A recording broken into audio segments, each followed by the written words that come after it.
2. Hello, everybody, and welcome to the H3 Podcast. We are joined here by Internet Juggernaut, Internet Titan. I'll take that. In our show, many of you know him as the I thought I was gay guy. I felt gay.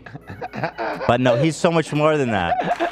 He's so much more than that. On Friday, Fouseytube is with us, obviously, and I've always wanted to have you on the show, so thank you for being here. Thank you. Let's go. Yeah. G7 times H3. Let's go. And on Friday, we had such a great time. It was so surreal. All the comments were about like that Fousey clip was this Fousey segment was so insane. They watched it like 3 times back. We were trying to save your life because you were going to live stream through TSA checkpoint. And I feel like, did we get through to you? You did. Before I even say that, though, I want to say thank you so much for even addressing anything of me on the podcast, because what you've done for my subathon right now, like, I can't thank you enough. Like, I did a poll today. Are you guys G7 members or H3 members? And it was pretty even. So thank you so much for what you've done for Absolutely. And thank you. You know, I say this, man. The family, the H3 fam, they're strong. They're very supportive. Yeah, I didn't expect that. Yeah, they're also especially after all the psychotic. years. They're psychotic, but they're also supportive. You did get through to me because I was 100% going to live stream in the airport. Not with TTS super loud, but I was going to let it go through the security and everything. Well, someone probably would have been like, hey, this guy dressed like this is going to do a terrorist attack. True. Yeah. True. Yeah. So anyway, thank you to ExpressVPN for sponsoring today's episode. Well, you've been on the internet for so long. I mean, you're one of the originals, right? I mean, how long ago did you start making YouTube videos? March 25th of 2011. 2011, Yeah. wow. Like that's why people say like, oh, you're on the Mount Rushmore of YouTube, because you've been there, you've done that. Like, I was on there when Niga Higa and Kev Jumba were still like doing their at-home videos, like early days. And were you doing pranks and all that kind of stuff at first? No. What did you start when with? I first started, so first of all, when I first started, I was a theater arts major at San Jose State University. And when the best actor of the year before came to visit the class, I'm expecting to hear, I'm acting in this movie, I'm acting in this movie. They asked him, what are you doing now? He said, I'm working at a restaurant and I'm doing auditions. I panicked because my brother was a surgeon, my other brother was a pediatrician, my sister's a lawyer, and I'm like, I'm gonna be an actor. So I knew I needed to take it into my own hands, so I made a YouTube channel. But when I started, I was doing Middle Eastern skits. Like, it was authentic, it was raw, it was real, it was talented. There was like class in it. But then when I moved to LA, and I posted my first skit, it flopped. And me, like, I panicked because I'm like, I moved to LA for this. This is my dream. So I go out to shoot a prank. I staged it. Oh, right from the beginning? Right from the beginning. Okay. Right off the rip, right off jump. I staged it. 5 minutes of work, 30 minutes basically. 30 minutes of work, recouped the value that I would have gotten from a skit by 100. What was the first one that you did that you faked? Holding hands in public. Or you just went up to people and held their hand? I just go up to the person, hey, I'm doing a YouTube video. Can I come up to you? But here's the thing with me, because I was a theater arts background, I would direct them. I would literally tell them what facial expression to make, what to say, how to act. So were these people you just found on the street? Or so you didn't pay them or anything? You're like, hey, I'm doing this video. Do you want to do it with me? If there were times where if they asked to be paid, I paid. As it got later on, and I learned from other YouTubers, all the YouTubers were faking their pranks during my area, by the way. I'm the only one who took the fall for it, but every YouTuber faked their pranks in that era. Right. I think we all come to learn that. I mean, that era is so far gone now. It's just... Yeah. But yeah, there was a point when everyone was like, dude, all these pranks are fake. And then a lot of the pranksters, yourself included, were like, they're not fake. They're 100% real. Vitaly was coke-filled rant about how everyone's a phony. He's only faked 5 pranks. When they taught me how to fake pranks, so when I got invited into the inner circle at that time, and I was like, wait, y'all all fake your pranks? And they said, yeah. They taught me the method, which was posting a post on Craigslist, getting 20 random people to come, giving them $30 a pop. Yeah. And so that's interesting, though, that you faked it from the very beginning, because I don't think you knew at the time that everyone else was faking it, right? I didn't. So you just figured, I'm not going to do this shit. Well, it's too embarrassing. My persona as Fousey was so much different as to who Yusuf is. And the lines got so blurred over the years because one overtook the other. But Yusuf, like, would never go up to a person, take his food like I've done in some pranks, eat it, and get punched in the face. Right. That's just not me. So I faked it, not for like I'm not gonna get the reaction I want, but I don't even have the confidence to go out and do those things that I'm doing. It's a ballsy. Yeah, I mean, I some of my videos I used to go out in public, and it's just so humiliating in a sense. I mean, they're some of the best videos we've made, but I had to stop because I was like, it's emotionally, it's too painful for me to go out as Vape Nation guy or whatever the fuck. Do you vape? You don't, right? Nah. Yeah, that's my first ever one. Here, let's take a look at it. 2 minutes. So this was just a quick so 9 million. So this one, I walked into the mall. I went up to the first person. I said, yo, I'm shooting this YouTube video. He knew me, like Fousey. I'm shooting this YouTube video. Can you be in my prank? I'm going to walk up to you and hold your hand. Do exactly this. And you'll see. Play the first reaction. Actually, can you help me out? What's up? Can I see the Cincinnati hat? Oh, that one? Yeah, right there. What the hell's wrong with you? It's funny. Watching it now, it seems fake as shit. Yeah. I mean, you can show me any prank. Yeah. And I'll know immediately if it's fake or real. Right. Immediately. Hold my handprint. But when I learned that 30 minutes of work could get me these numbers and pay me this much, I sold the soul. Fast immediately. money, quick money. Immediately sold my soul. I wouldn't even go that far. I mean, you're just making entertainment videos. No, that's the thing. I always say this. I got canceled for fake pranks back when I got canceled as harder than some people get canceled for sexual assault these days. You know, I was thinking that today because, you know, we've been talking about Colleen Ballinger a lot. And I was like, man, Fousey got like totally dogpiled by the whole internet for faking pranks and like not being able to take criticism or something. I don't know what else. But I was like, dude, Colleen Ballinger was like sending, or was she sending? She was sending lingerie to 13-year-olds. I can say that. And she's on tour right now, isn't she? Nah, she's done.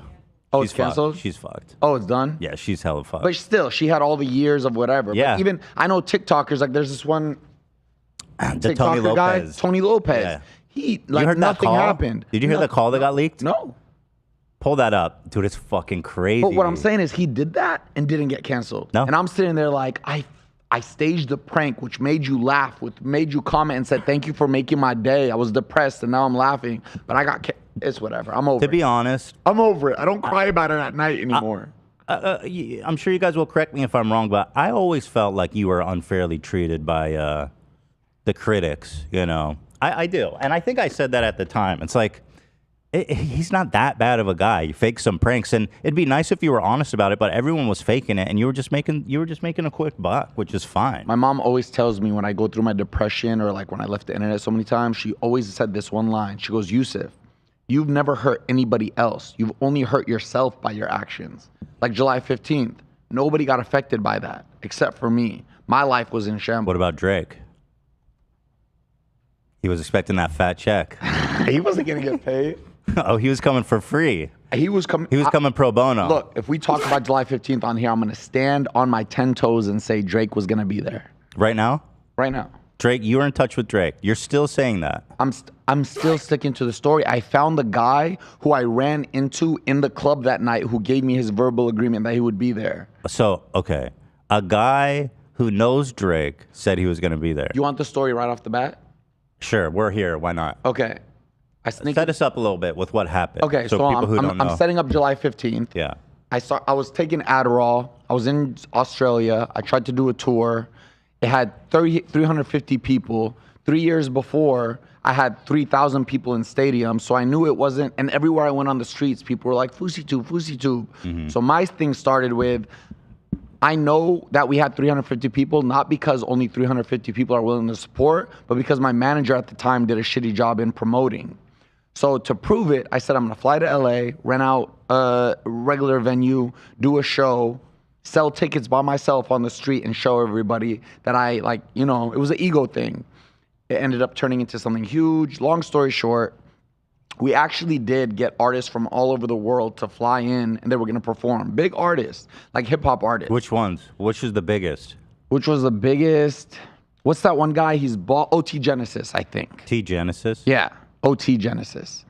So the night before, I'm walking out of a restaurant and this paparazzi's out there waiting for me because it's July 15 shit. And he after the camera turns off, he goes, yo, I know where Drake is tonight. I go, tell me. We go to the club, he says. We go to the door. Is Drake here? No, he's not here. So we leave. Paparazzi calls back. Yo, he's at Delilah.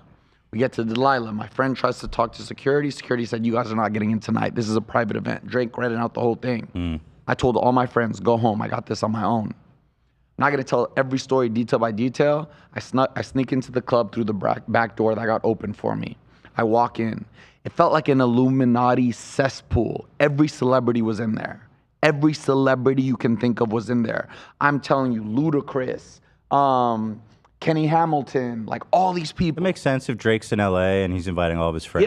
Yeah. So I'm looking at everybody. I'm walking up to them, yelling in their face like a madman, on Adderall, dehydrated, no ID in my pocket. I'm going to do an event tomorrow that's going to end racism. I'm going to give a bigger speech than the president has ever given. I was on one. I stay there the whole night. Everybody leaves except for one giant group, Drake's entourage, and one random couch with a bunch of IG models looking like zombies, just like this, like waiting to be taken home. It was really weird. Anyways, I stand there waiting. My legs are shaking. I'm standing there. I'm listening to music. Haven't seen Drake all night. Finally, for the first time ever, it's as if the crowd split like this, and it was like open, like whatever they call that, the river splitting, and I see Drake. He doesn't see me, but I see him. I'm shaking. All of a sudden, Drake's dad walks by me. I met Drake's dad at Tyler Perry's movie premiere. So I tried tapping his shoulder to tell him, can I talk to Drake? He's so drunk. I go, whatever. Next thing you know, the guy who's escorting Drake's dad is behind him, comes up to me. What did you want? I go on the most epic speech of my life.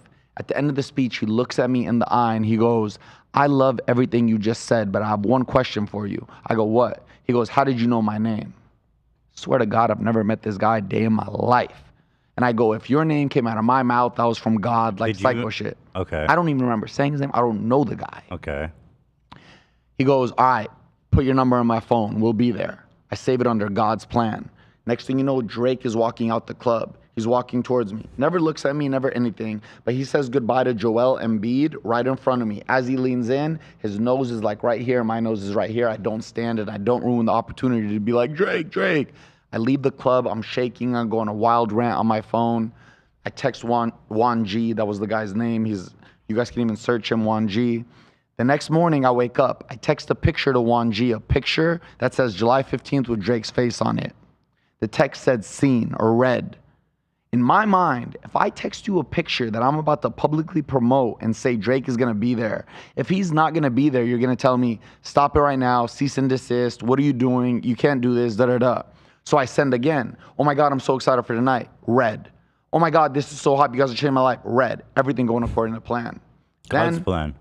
God's plan. Then. Which wasn't. God's plan was not the plan you had. This was shaitan all the way. This was the devil's plan. Next thing you know, the bomb threat gets called in, and you know the rest of the story. And then obviously. But Drake was never coming.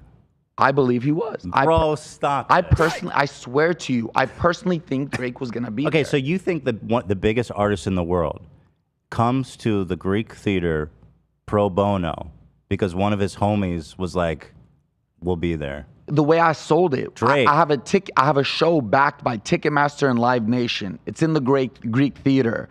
5,000 tickets given out for free, sold out. Look, if he wasn't gonna be there, that's fine. I know he doesn't like me. I got actual word from people around his team that came to me. Drake does not like me because I imitated him in that prank. Another prank years later. Oh, you think he knows you and doesn't like you? He does know me and he doesn't like me. How'd you find that out? People from his team told people that I know and the word got to me. So there's a lot of correspondence between you and Drake, between some people that might know him. They know him. They're on his team. Drake doesn't like me. I promise you. Okay. And look, all you H3 family can be calling me idiot, liar. No, I don't think they're saying that. I'm just telling my honest truth. I wrote it in my book exactly how I just told it. I will never change that story, ever. And if I ever do get the pleasure of meeting Drake, I'm going to tell him that story verbatim, word for word. So you came in through the back and they never tried to kick you out or anything? So there was a guy named Lit Poppy. Mm-hmm. He comes up to me outside Delilah and goes, yo, I was born in South Central. I don't want to die in South Central. Put me on your stage tomorrow. Yeah. Like, here, put your number on my phone. I'll have my team contact yours. 10 minutes later, the same guy that was outside is inside the club in the smoking section looking at me through the bars. Hey, come here. I run to the bars. Hey, you want to get in? Go to the back. Nah, dog, I can't do that. I can't sneak in. You want to get in or not? Went to the back. I see a Rolls Royce, a this, a that, a that. Next thing you know, the kitchen door opens. I walk in. I walk into the club. He walks me into the club. He goes, all right, everybody's here tonight. Have fun. Da-da-da. I go, how am I supposed to find Drake? He says GPS. I go, what's GPS? He says God's positioning system. Me being Manic and hearing the word God, I said, oh my God, Allahu Akbar, God listened to me. And so were you in a manic state at that time? Yeah. Induced by Adderall. Induced by Adderall. So what? I mean, I remember the diagnosis at the time seemed to be that you have like bipolar and that you were in some kind of manic state. But you said that was a misdiagnosis? So when I was 18, I was in college and I had my first nervous breakdown. I was in the library, opened my laptop. Next thing you know, my heart's palpitating. I'm sweating. I'm like, what the fuck is going on? Pack my bags, run home, scared, go in my room, like shivering. Go to the therapist for the first time, see a psychiatrist. All it took was, I think, 1 or 2 evaluations. And she goes, yeah, from what you said, you're bipolar. And I took it. I took it around with it for my whole life. Even took bipolar medication, everything. 2021, after the Reality High incident where I got knocked out by Bryce Hall, I get sent to a rehab in Caron, Pennsylvania, and they do a 30-day intense eval with many therapists, daily, everything. And at the end, they gave me my diagnosis, and they said, Yusuf, you have no signs of bipolar. You're severely depressed.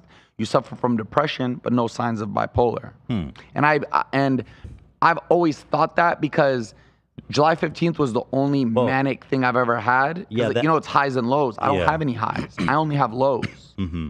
Yeah, I thought that myself because that clip of you is like, you know, the thing about manic states is that I guess you can be have delusions of grandeur and all that kind of stuff. So you were experiencing that, but you think it was drug induced. I was experiencing that heavy. Want to know another story of July 15th? Sure. That night when I get home from the club, my girlfriend, my then girlfriend at the time, opens the door to the Uber. I look at her and I say, don't touch me. Don't let anybody touch me. There's something inside me. Get everybody, because I had a whole Airbnb with all my friends. I said, get everybody, have them sit downstairs. I'm going to go shower. I go upstairs to the bathroom. I sit in the tub on my knees. I turn the water on, let it drip on me. It felt like I was like possessed, like something was coming out of me. This is a whole separate conversation because I do believe in like spirits, energy, and all that stuff. But yeah, I just wasn't mentally sane. And so now what are you doing to kind of keep your mental health in check? My fear was when I saw you doing the 24-hour streams back to back to back to back to back. My fear was that you might be going into another manic stage because I mean the signs are there, and obviously I'm not diagnosing you. I'm not a professional even, but the signs were there in that it's like super energetic, super like on all the time.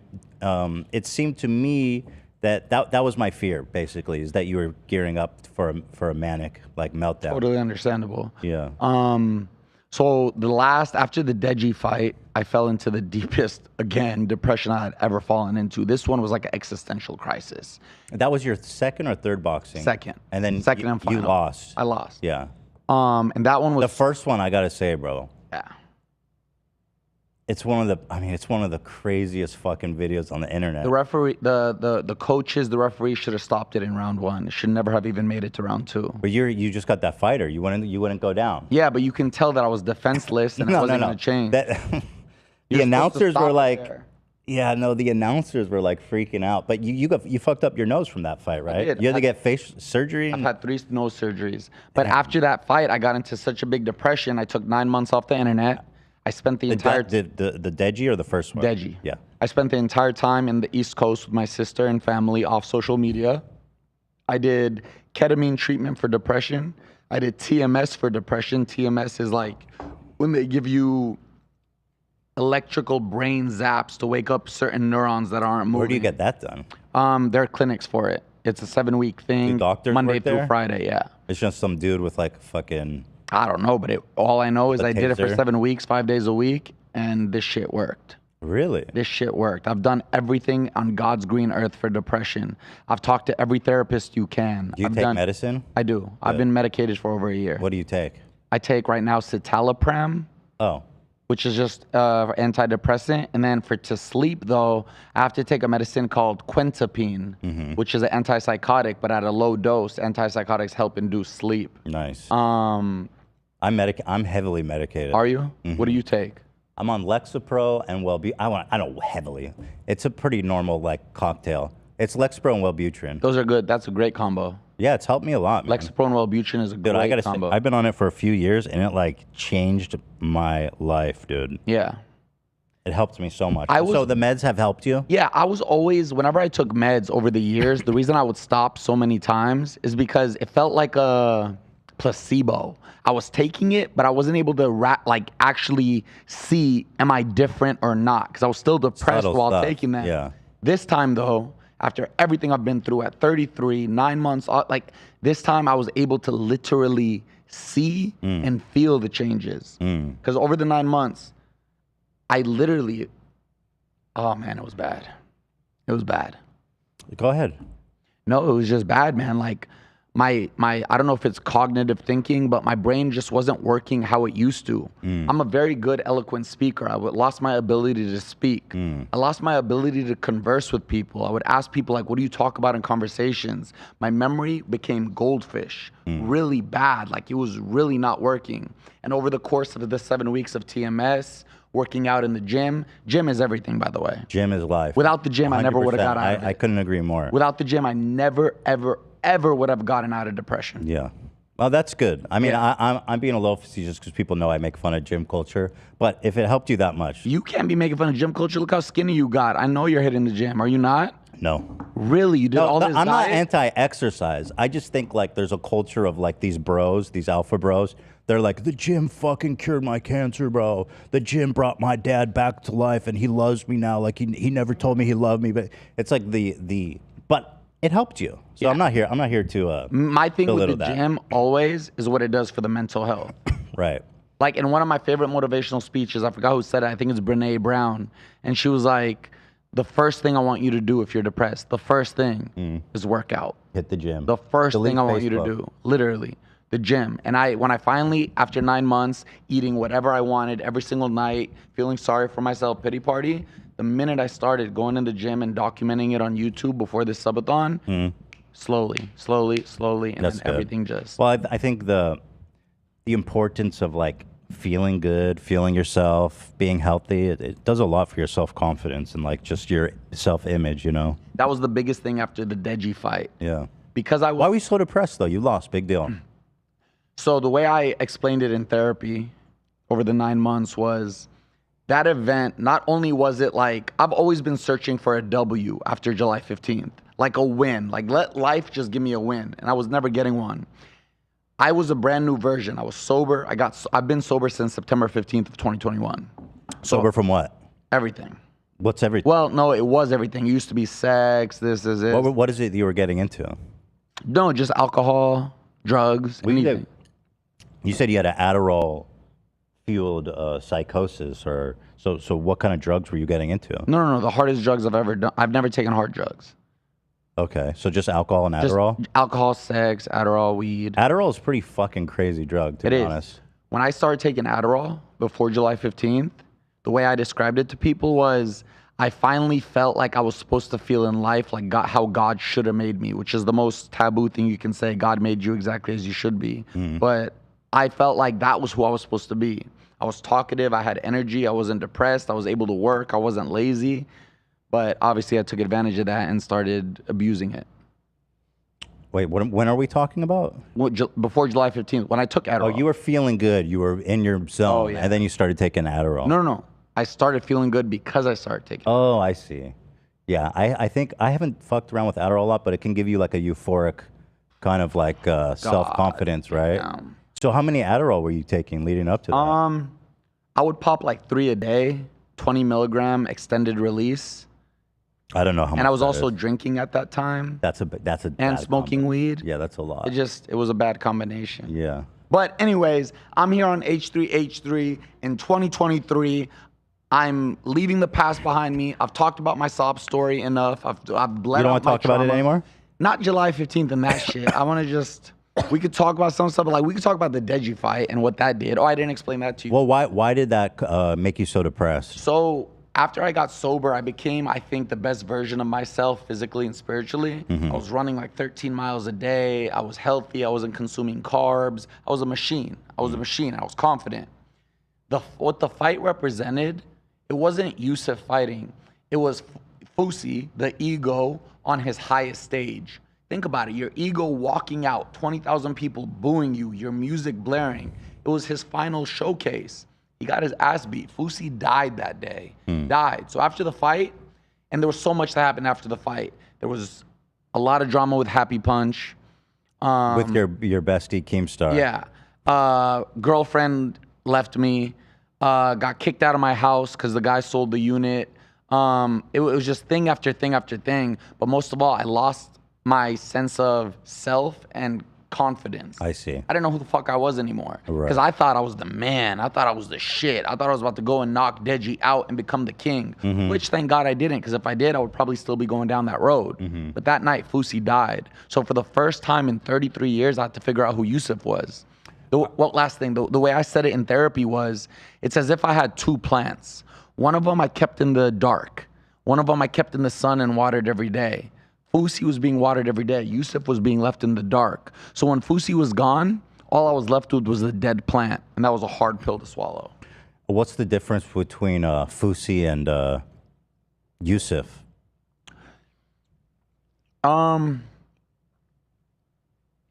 Fousey seeks approval, wants to be liked, will do anything, say anything, manipulate himself, become a chameleon, just to get that validation that he so desperately wants that he didn't get as a child. And was that born when you started that fake prank and you saw the attention you got from it, about that, or before then? I think it was finally, because like, it was finally, I don't know how to explain it, but it was finally feeling accepted, because I never felt like I fit in.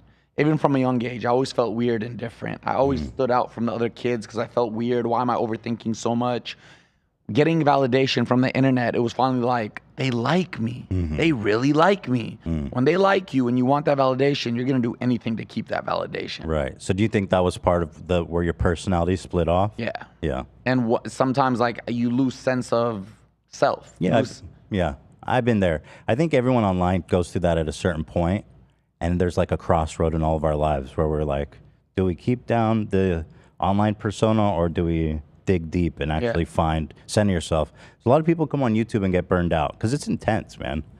No, and it's finally like this time. Why the subathon is so important to me is because for once, I can't lie. I can't hide my emotions. I can't act like I'm someone I'm not. My camera is on 24/7. They see me for me and they actually fucking like me. So now it's like, oh my God. So how do you know that you're not going to, you know, you're getting the validation, you're on all the time. What are you doing to make sure that you don't, you know, go back down the path of overconfidence and ego and all that? I think I have people to ground me this time. Because before, like when I was successful on YouTube, living alone in 1600 Vine Street, paying $13,000 for a penthouse, but calling it the world's most expensive isolation chamber, I didn't reach out to anybody. I didn't take advice from anybody, not my mom, not my sister. That's why they always say, we told you not to buy the Ferraris. We told you not to do this, but I would listen to nobody. Now I call my mom almost every day. My sister I talk to regularly. I have real people in my life who really like will put me in check and say, yo, this is happening. So you're relying on your family to keep you grounded? Not just my family, also my audience. There's a lot of people who know me really well and they always like send me personal shit on the side if they see something a little awry, but also myself. I hold myself accountable. Like I told them during the subathon, I said the gym is the most important thing in my life right now. Without the gym, there is no subathon. So I go to the gym every day and make them watch me. So I'm doing what I need to do to sustain it. Yeah. That's interesting. It's like,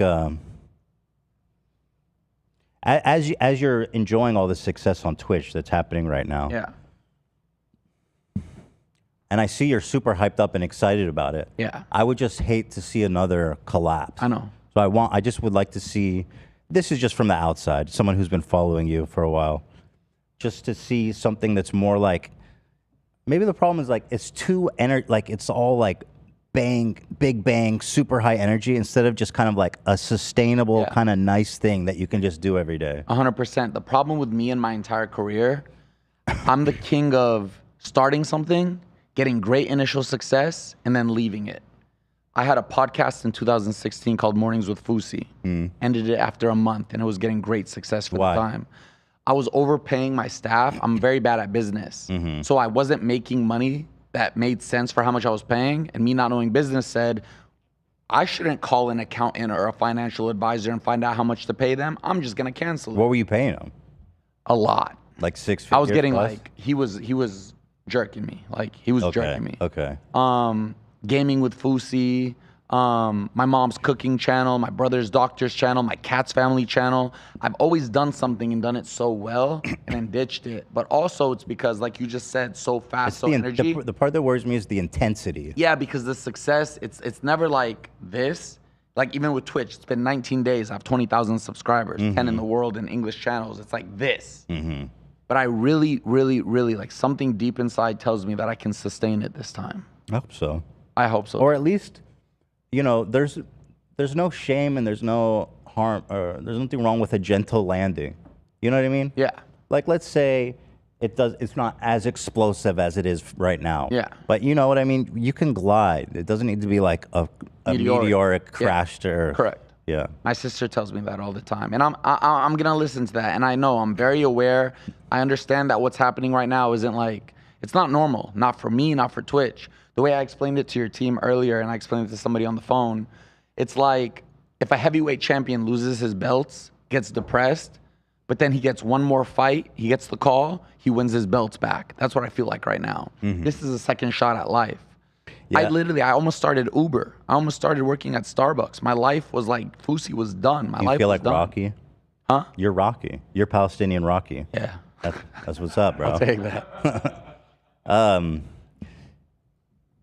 Let me do an ad. I only have one ad at 30 minutes. I'm just it'll take 1 minute, and then we'll get right back into it. Make that money. But I wanted to say real quickly, people who haven't been on the internet forever, they may not realize what a big deal Fousey was when you were at like the peak of your prank empire. You were one of the top sub channels. You won Creator of the Year. That's where we got the world famous I Felt Gay. No, that was at Show of the Year the year after. No, Show of the Year was the first year. I won the top 2 streaming awards back to back. Creator of the Year and Show of the Year. Yeah. And I told the world I was gay finally. And wait, are you gay? No, I'm not. I felt gay. I'm not. Are you sure? I'm straight. Okay. I know 100%. Would you? That's just based on what they told me. Is there people in your life, maybe family members or distant relatives or anyone, who would judge you if you were to come out as gay? And not that you are. I'm just curious. In my family? Yeah. Yeah, of course. Because I know, like, and you know, it's a conservative background, right? But with what I've done already, with the tattoos, with the piercings, so unconventional for a Palestinian Muslim to do this already, I would have no problem coming out and telling them I was gay if I was. Yeah. But I know for certain I'm not gay. So why is it, that speech is so awesome. I mean, I know that I don't know if you don't like it or something, but there's something special about it. You know how much that fucking comment ruined me? Why? I just won the biggest award. But it was such a fucking moment. But it was bad. You should have felt the crowd. Oh, they went from excited to because it was pretty homophobic, and they were cutting to like the LGBT creators. They like were getting their reaction. I felt gay. And like I went home that day, and instead of seeing congratulations, it was just Philip DeFranco, this, and the other, and I'm like, God damn it. And then what did you mean by that though? I was just, when you're on stage like that, you didn't prepare a speech. I'm just going off of all the things I'm called. Okay, but I didn't mean to use it in a negative like I support the LGBTQ so hard. It's so much closer to me than you know, but I can't speak about why. Because you're very gay. Close to me. Not me, but it's very close to me. Okay. Very close to me, and I support it heavily. Fousey's gay. Yusuf straight. Yes, guys. Finally, 2023 here on the H3 podcast. I'm coming out. I am non-binary. Oh, no, I can't be non-binary. I just learned what non-binary was. You can be non-binary. And gay? Yeah, right? Yeah, non-binary just means you don't have affiliate male or that's it. You can be, right, guys? You could be non-binary. And So gay. I admit when I'm ignorant towards something. I did not know what non-binary means till my chat taught me. So I'm non-binary and gay. There, I said it. Hell yeah, bro. I felt gay. I still don't know what to believe. Okay, let me think. By the way, here's Lily Sings, who's bi. Right after you said. No I felt way. gay. No way. Me and her don't talk anymore. It's so sad. What's that? Me and her don't talk anymore. Or were you guys besties? We were close. When did you guys fall out? Probably right after that show she had. The show, yeah, I followed that a bit. It didn't really work out for her, right? Right after that, nah. It's a shame. You know, okay, let me do the ad. I'm going to stop saying that, and then we can jump back in. But anyway, thank you to ExpressVPN. That's right. Yeah. Fuck yeah. ExpressVPN. Listen, I used to spend, again, I'm going to read this copy. They're making me say I. But, you know, they say, I used to spend over $100 a month streaming services. It's like, okay, some people do that. Netflix, Disney Plus, Prime, you name it. But since I started using ExpressVPN, I've been able to cut back and save so much money every month. Let me explain.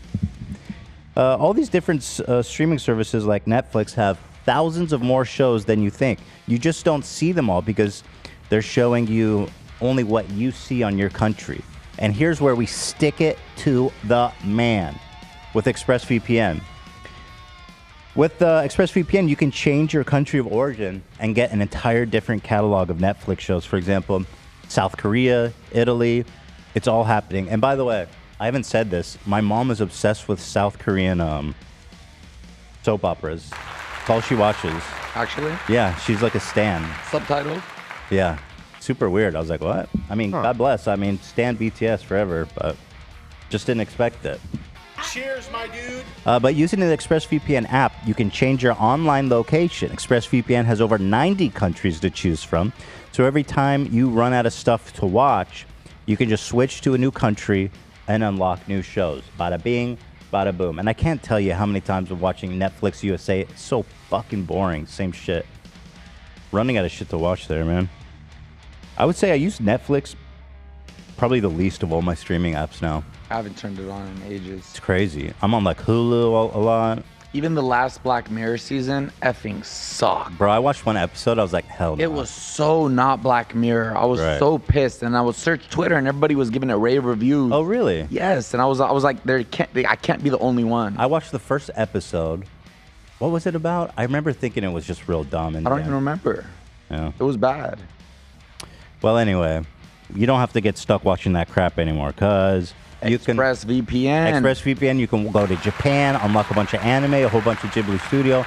You can go to South Korea, unlock all the South Korean pop to your heart's content, my friend. I actually had to use VPN when I was in Bali after July 15th when I ran out of the country. Yeah. I needed to watch porn, and you can't connect in Bali. No. Oh, so you got the ExpressVPN porn access. I had to. Cheers, my dude. Cheers, my dude. What kind of stuff did you watch out there? Normal shit. Just normal shit? Yeah. What does that mean? Normal shit. We're not going to talk about the porn I watch. People are going to call me weird as fuck. They watch just as weird shit. Oh, yeah. Joan is Awful was the name of the first episode. And they were streaming her live. Oh, yeah. The end was just like, what? Yeah. They went and broke a computer. I was like, whatever. You know what's awesome, though? I don't know if this is on Netflix. Have you seen, don't let me forget it, the Asian couple road rage incident? Anybody know? Beef. That's one of the best shows I have watched in years. Okay, that's on Netflix? Yes. Okay. It might be. I'm not sure. Hooked from beginning to end. Is that good, Olivia? You've seen it? 98% Rotten Tomatoes. Okay, wow. Crazy. This is a beef ad.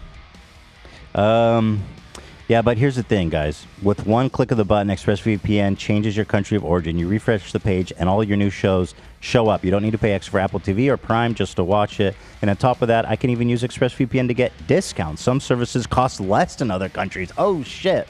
Like, if you go to Netflix Argentina, it costs like a fraction of the price. That's pretty sneaky. I'm going to Netflix Argentina thanks to ExpressVPN. And apparently, memberships cost like nothing in Ukraine. So. Oh man, I'm actually changing. I'm going to Ukraine. You can do that, guys. Yeah, at less than $7 a month, ExpressVPN pays for itself and so much more. So it's a no-brainer, guys. If you want to get away to watch more shows and save money while you're at it, go to expressvpn.com/H3. Don't forget to use my link so you can get 3 months for free. That's expressvpn.com/H3. expressvpn.com/H3 to learn more. Thank you to our sponsor. Thank you, everybody. Yeah, fuck yeah. Congrats on that. I haven't gotten a brand deal in like 2 years. Really? I don't get why. But do you make content that's like... Yeah, especially like right now, I'm all in the gym. I'm documenting my weight loss journey. I've had fantastic results already. You would think that I would get a gym sponsorship. I shave on this live stream. I've shaved for the last 19 days. Well, it's been 19 days. It takes time. We've been doing this for years. It takes time. True. It takes a long time. But it's been, I'm telling you, it's been a while. Yeah. But I think that's also because of how I'm transmuting that information. I'm putting out in the universe all the time. I don't get brand deals. I never get brand deals. You work with somebody? I do. But if you say that, you're going to get exactly what you're saying. Do they suck? No, they're actually very good. For a lot of other clients, I think they're just having trouble, I don't know. Working it out. Yeah. It makes sense. You'll get there. So let's take a look here. Let's see. All right, I want to ask you about the IRL streams and all this stuff. Let's go. Okay, G7, baby. So, not to be a hater. Yeah. But so when we first tuned into your stream, there was some skepticism here in the office. Oh, I was gonna call all y'all out on that. Who backed Ethan up and said somebody said I watch him, I know for sure it's fake. Who said that? I'm gonna name names just for the sake of the conversation. Yeah. It was Love and it was AB. But AB's come around. But hold on. No, but it was all part of the journey. It was all part of the journey, dude, because I'll tell you this. They were like, it doesn't make sense. Why does he have so many subs? His views are like, he's at like 1,000 and he's got like 15,000 subs. It doesn't make any sense. And then Love checked the public records and he said, oh shit, it's real. So we did, these guys, they're with you now. Well, I was saying I wasn't sure, but I was mentioning how the top donator was the same dude. But Yes. again, this is before That's what I wanted. was fully G7. So this is what I want to ask you. So you've got one guy. His name is Vivid Alchemy. Yeah. Who he's donated. It seems like he's donated like 90%. No way. Not 90. 50%. I wouldn't even say 50. I'd say a little under that. Do we have a number on that at all? Yeah, do we have his final number? I'm not sure. I know he's dropped over $50,000. Who the fuck is that? So it's a marketing company. I get an email one day. Yeah, he owns. I get an email one day, and I get these emails all the time. So I disregarded it. It said, "Can I train you in the gym? Can I train with you in the gym? Can you train me?" I didn't reply. I don't know why. See, I shaved and I don't get a single. I don't get a single shaving brand deal. Yeah, we got to get you that deal. So Vivid, he asked me to train him in the gym. I disregard it. He emails again and says, "I'll even pay you." I'm trying to be a personal trainer at the time. I have a fitness app that just came out. I'm like, bet he's gonna pay me. Let's do it. He comes down. I train him. He takes me to Boa Steakhouse that night on him. And then he goes, "Yusuf, for you, I want to do this." He gives me $3,500 in cash. And since then... For training him? No. Just for training him, he paid me... No, that was separate. What do you owe you $3,500 for? He just gave it to me as a gift. Who is this guy? Is he like a... He's been a long-time fan. He said where's his money from? He said without me, he wouldn't have started his business, been able to buy his mom a home and everything, so he wants to give back. I've asked him personally, privately, why are you doing all this? Because it scares me. It's like, if you're doing all this and then you leave, I'm scared. And he was like, "Listen, Yusuf, I want to invest in you. You've been there before. I know you're going to get there again. I just want to get people excited. I just want to motivate people." And recently, he actually told me he was done donating. And I said, "Vivid, that's fine." I was like, "You don't even have to gift 50 every single time you want to get people excited. Just gift one and get the hype train going." And he said he was done. I understood. We had a conversation. I'm going on a trip with him to Guatemala this year. And then now he's still been going. Like this morning, he gifted like 400 subs. Okay, so you do know who the guy is? I do. His name is Nadeem. Because some people were having these theories that because he... It's on Reddit? People were just speculating about it. This is our subreddit. Oh, that's awesome. Because he's, I guess, Vivid Alchemy is a digital marketing agency and a bizarre one at that. Like we did a little bit of research. His network is all dentists. Yeah, he actually just got me a brand deal with a dentist in Houston. What? Yeah. Oh, actually, I lied about not getting a brand deal. I just did one live on stream. Why would a dentist in Houston sponsor you? That's so random. So I was in Houston for the weekend, visiting a friend. Vivid worked with a dentist in Houston, called him. Hey, Yusuf's there. The dentist has teeth whitening kits. Yusuf will promo your teeth whitening kits. Trust me, he has a lot of motion on Twitch right now. Do it. I did it. Nice. So you filmed it already, but is it out yet? The brand deal? Yeah. No. So you're like, come to this one specific dentist in Houston? Yeah. Wow. But he works with, so what I'm going to Guatemala for, I can't say yet. We're doing a humanitarian type trip. It's actually teeth. Bro, I knew it was going to be $1 billion smile shit. No. That was Colombia, I think. Yeah, it was Colombia. That was the worst shit ever. I mentioned it to you before, but I love the $1 billion smile adventure you went on with. Why do you like it so much? Dude, it's so fucking funny. Like, it's just so odd. Like, you guys went out to Colombia, and the teeth that he gave you guys and no offense, your teeth look beautiful now. They looked absurd. Yeah. I mean, they looked fucking nuts, like a piano keys. And to everybody wondering, and you could go to Colombia, get your teeth done for cheap. I got it done for cheap. And then all of them turned yellow and all of them like decayed. It was the worst thing I'd done. And you paid half. How much did you pay him? $2,500. So it's $5,000 for the whole thing? Yeah, because the way he does it, I guess when people do like the serious way, they shave your teeth down, right? They do shave your teeth, but not only that, they don't just put like composites on your teeth. They get actual teeth made from the manufacturer. Like you get actual, like veneers have to be of quality.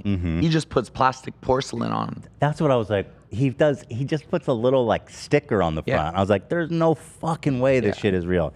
How long did it take before your teeth started like decaying off? A month. 1 month? 1 month, and it was yellow, and I sent him pictures. Did he respond to you ever? Yeah. What'd he say? I'm so sorry, brother. This never happens. Come back. I'll fix it for you. Did you ever Google his name? Because I did after I watched that vlog, and it was just like 100% bad reviews. I used to be so impulsive that when I get an idea in my head, that's it. There's nothing that can stop me. I'm there. I'm going. I'm doing it. Although the guy had weird credentials, because I saw videos of like Kanye there. And all kinds of like celebrities. But why the fuck would they go to Colombia? Tekashi 6ix9ine got his teeth done there, and Tekashi still look good. But why would he go to? So do you think maybe he gave you the shit teeth? I don't know. Alex hated it too. Wasabi came with me, poor guy. I ruined Wasabi's teeth. He had to get them redone. His shit was bad too.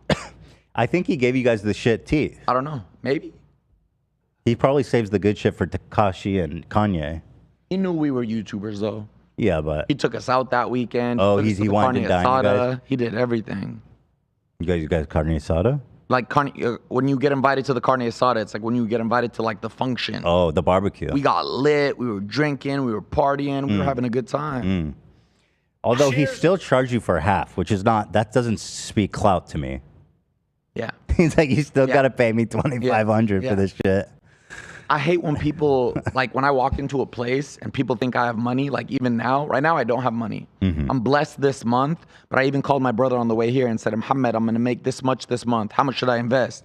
He goes, Yusuf. Don't invest any of it. Exactly. Keep it in the bank. He said, Yusuf, you understand that like 40% of that is going to taxes. You haven't made money yet. Wait for a year of sustained income before you invest after you do your taxes and everything. But at the like now, if I go into a place, an establishment, like a jeweler, they think, oh, Fousey has money. So all of a sudden the price goes from here to here. Well, you think people are sharking you? Oh, yeah, always. Always. So when you say invest, like what do you mean? Like where do you want to put that money? So I made millions of dollars throughout my career. Millions. I have zero to show for it. I made zero investments, I didn't buy zero properties. I didn't open up a single business. So I just mean use the money to make more money. Let me invest in a portfolio. Let it stay there. Let me buy property. My financial advice to you is if you have less, if like in your situation, because it sounds like you don't have a lot of money in the bank, I would just keep it in the bank, bro. There's not enough. If I told you how much I had right now, your jaw would literally drop. How much? Under 100. You have under $100? 100,000. Oh. See, you speak in a different language than the commoners. Under 100,000. But to me, after having that's a lot of money, and my upkeep to live in LA, just for my house, my health insurance, my car, my letter I know it's expensive. It's 10,000. But that's a lot of money. Yeah. So is that leftover money from the heyday that you're still living off of? So there were so many different ways. I went broke one time before, and I ended up selling the house that I bought for my parents in New Jersey with their blessings because they moved to San Diego, so nobody's using the house. So I got about $350,000 from that sale, and that was right when I got out of rehab in Pennsylvania. Okay. And I stopped drinking, vaping, smoking, sex, masturbation, massage parlors. Why stop masturbating? I stopped everything, right? So I needed to. Well, masturbating's free. As far as I'm aware. I have a sex addiction. So masturbating to me is different than a normal person. person. What does masturbating mean to you? Well, let me just say this. So after getting that $350,000 and I gave up all those stuff, my obsession became spending. So I spent that $350,000. Oh, wow. See, and not to go back to the bipolar thing, or I guess to go back to it. I know that compulsive spending is also a symptom of like manic moods. Yeah. So I don't know if you go through that where you just spend all your money. I used to, but now it's like I'm able to like be like. But you're not bipolar. I'm the cheapest person on earth now. Now, don't get me wrong. If somebody's in need, like the other day I was in Walmart, a TTS came off and it said, "Give this $500 to the cashier." This poor old man, this father who was working there, his dopamine probably shot up to the sky. I look at the donation; it was $5. I immediately said, "What's your Cash App?" And I sent him $500. So I'm cheap in like. In Houston, I bought 2 girls drinks just for fun for the stream. I thought drinks were going to be $10. I don't drink no more. There was $27 per drink. No, both. I tipped $5.32. Like I never used to count this thing. It's not like it used to be. I used to be like a Nicki Minaj song. Don't look at the tags, just swipe the card. Now I'm actually conscious. Now let's look at the tags. Don't swipe the card. Yeah. Now my brother literally on the phone right now. What does masturbating mean to you? You got me intrigued by that. So when you have a sex addiction, like it's not just like I asked that in therapy a lot. I was like, my friend fucks a different girl every night. Why is he not an addict and why am I an addict? Sounds like he is an addict. Yeah, but there's a lot of sex is messy psychologically. Yeah, but for me, like masturbation, sex, it's like it's filling in a deep, deep, deep emotional hole, and I have a reason. Do you know the reason? Did you ever see it? It's in my book. No, go ahead. I'd love to find out. I'm a child, okay? Under 10 years old. Everybody at school is talking about masturbation, sex, all this stuff. I'm like, what the fuck is that? I live in a conservative Muslim household. I go home one day, first time ever, take off all my clothes. I had a life-size toy leopard that you can win at a carnival sitting there. I get on top of it, I start humping it with Miss Congeniality on the TV. When I came for the first time ever, my Muslim mother opens the door and sees me ejaculating. Holy fuck, dude. How old were you? Under 10, I think. So that was whenever Miss Congeniality came out, I was born in 1990, so you could do the math. That was my first experience. It gets worse. It gets worse. That's pretty traumatic. She yells at me and tells me to put my clothes on and closes the door. Didn't talk to me that whole night. That next morning, I sent her an AOL email and said, "Mama, I'm sorry. The devil got in my head. That won't ever happen again." She replied to me in an email and said, "You're right, Yusuf. The devil did get in your head. This is why you need to pray." Comes home from work that day, never, ever, ever addressed it. So from that point on, anything sexual, anything like ever, like whatever, to me, I'm a bad person. I'm wrong. I'm guilty. I'm shameful. That's it's wrong. Fucked up. That caused, literally, it affected all my relationships because that's what caused my severe. Are you mad at your mom for that? I'm not. I forgave my mom. My mom did her best that she can in what she knows. Now, granted, if I could have had it my way, my sister's sister-in-law, her kids were with her in bed, young kids. One of them started playing with his penis. She looks at him, starts laughing, and goes, "Baby, that's totally okay what you're doing, but you can't do it in bed with mom." He's going to grow up to live a nice, healthy life. Me, I went up thinking, if I get a boner, I'm wrong. The devil's in my head. I can't do this. That's crazy. And that caused 10 years of premature ejaculation, which ruined every relationship I had. So you would... You know how my mom caught me on the second I came? Yeah. So the second you would even do this to me, I would come. It was a traumatic response. So any slight sensation would make you come? So slight. So my first time losing virginity, I didn't even get inside her before I came. It got to the point where a friend of mine told me, "Oh my God, I just went to the massage parlor and guess what she did?" I said, "What?" He goes, "She jacked me off." My mind lit up. Not because I can go get a free jack off, but Free? No. Not because I could go get like a jacked off, but because I was like, this is perfect. I can go practice lasting longer in private. And so you did that. And then go perform. So I go there. The first time I ever went, I go, tells me to turn around, towels over me, I'm naked, I'm rock hard. All of a sudden I feel this. I'm like, no fucking way. She slapped your shit. Yeah, my eyes are still closed. She goes like this. I open and she goes, "You want?" I'm like, "Yes." The second she put oil on me and touched me, I came. She started laughing at me. So I left. Now I feel even worse than before. And that cost 10 years of massage parlors. Wow. That is interesting, man. I got to say, yeah, I mean, the first time ever orgasming and your mom walks in and tells you you're possessed by demons, that's pretty And powerful. you have to pray. Imagine what that did for my relationship with my religion. It was so conflicting. You know, I don't know a lot about Islam. AB obviously is Islamic, and I've heard from him. You're Muslim? Yeah. Yeah. No. He's Lebanese. Effing way. Him and Lena I'm are with Muslim. you, bro. I'm with you. Yeah. Yo, He- AB, I loved you so much. I thought but you knew now, Oh my God. He's white passing, right? That's what he says about himself. Yo, I love you, AB. Love you too, bro. Habibi. No, like that. Habibi? Check out me? A little bit. Shway shway. No way. I swear to God, I did not know. Him and Lena are both. Lena? Yeah. I love you guys. Can you be my parents? Yeah, we'll adopt you. Oh my God, that is Just so as long as she doesn't have to awesome. walk in on you masturbating, right? No. That is so awesome. I did. Well, So, I didn't know that. Anyway, AB is Wow. telling me stories about how his grandma's always telling him. I didn't know that like Islam was all about like devils and hell and shit. I didn't know that. Shaitan. Because in Judaism, hell doesn't even exist. Really? It's not even a thing, right? And so AB's been telling me about how his grandma used to torture him with stories about him going to hell for all eternity and shit. And I was like, Yeah. holy crap, that sounds traumatic. Yeah. Sounds pretty heavy duty to be telling kids that stuff. Yeah. That's very why, heavy. like, me and a lot of my cousins are fucked up because we all thought we were going to hell anyway. So we're like, fuck it. Yeah. But yeah, like the first time my grandma met Lena, she's wearing a sleeveless shirt. She told Lena the devils are gonna rip your arms out of your sockets and drag you through hell. Yeah. Yeah, true That's story. so gnarly. That's wild. How did you react to that, Lena? I was being polite, and I'm like, just normal, I guess. I don't said know. that to your face? Yeah, and I understand Arabic, so I knew what she was saying to me. And have you ever had someone talk to you like that before? Oh yeah. That's kind of normal. Yeah, not that directly, but like I've had an aunt before tell me because she was shopping with us, and I picked out a dress that was like sleeveless, and she kept trying to talk me out of it, and she was like, "Fine, burn in hell." That's what she told me. Oh my God. Yeah. So it's heavy. normal. If I ever get a girlfriend, by the way, you two are my double date couple every time. Oh, sign us Please. up. And then down. you guys can tell me if she's good for me. Bad They're good for me, all wingmen. that stuff. Yeah, they're good people. I did not know this. They're This is great. so awesome. Yeah, AB and Lena. I love are AB, awesome. by the way. He's been my biggest supporter on this subathon, hands down. I love AB. bro. Hands He's down. one of the best.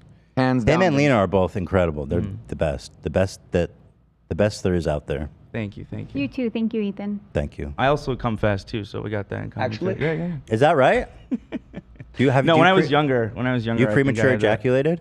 When I was younger, I As feel bad like, as Fousey? No, I'm Okay. better now, but I've tried everything to get here. Well, I want to learn about that, but actually, I'm interested in AB's coming habits now. when I was younger, yeah, I would get so anxious. You know, I'm already shaky and like it didn't help.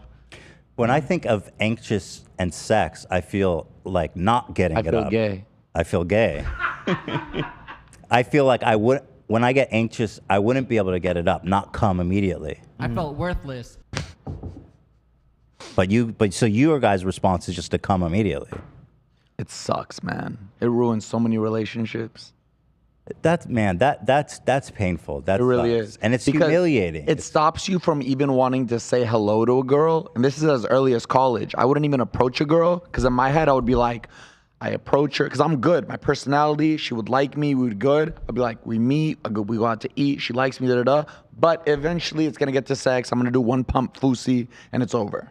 So, okay, tell me this. If you've been in a long-term relationship where you guys are having sex on like a daily or, multi-weekly basis, does it ever get better? Yeah, when you're with the same person, Yeah. it gets better. Okay. So when you had it's long, really just the excitement of meetings. Like for me, going to massage parlors, why it's so exciting. I had this favorite spot of mine. I can't believe I'm talking about this. But I want to know everything about I that. trust you and your audience. H3 family. We won't tell I'm trusting anyone. y'all with this. We won't tell anyone. So I went to this spot that was full service. What does that mean? They have sex. Whoa. Yeah. Is that in LA? Yeah. Whoa, that's full. I was like, what is Everywhere. full service? Like Everywhere. prostate milk? Everywhere in LA. Everywhere. So I went to this place, Holy and the shit. excitement for me, I would always tell, don't. Wait, are these women like sex trafficked? Do you ever No, think these about are that? girls who work regular jobs. One girl would be like, we would talk. What do you do? Oh, I work here.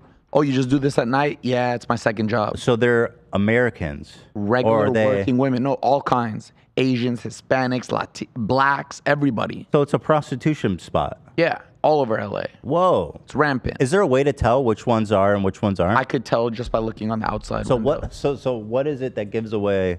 What's the difference? You could just see, like, it just looks like. It just doesn't look right. Why is there a massage spot next to Little Caesars in this random parking lot? Oh, Like, it makes no sense. And then you walk in, and everywhere on the walls it says, "We do not do sexual services. Do not ask. You will be kicked out." Oh. That's such a lie. Because my fear is that I go into a massage spot and then it's like a sex spot, and I'm just there for a massage. You could just say no. She'll I've never been propositioned. When she does this, slaps my cock. just say no. Yeah. But the reason I like going to the spot I went to, I wouldn't even pick because you can say I want to see the woman, and they come in like rush hour, like the movie. Yeah. I would say surprise me.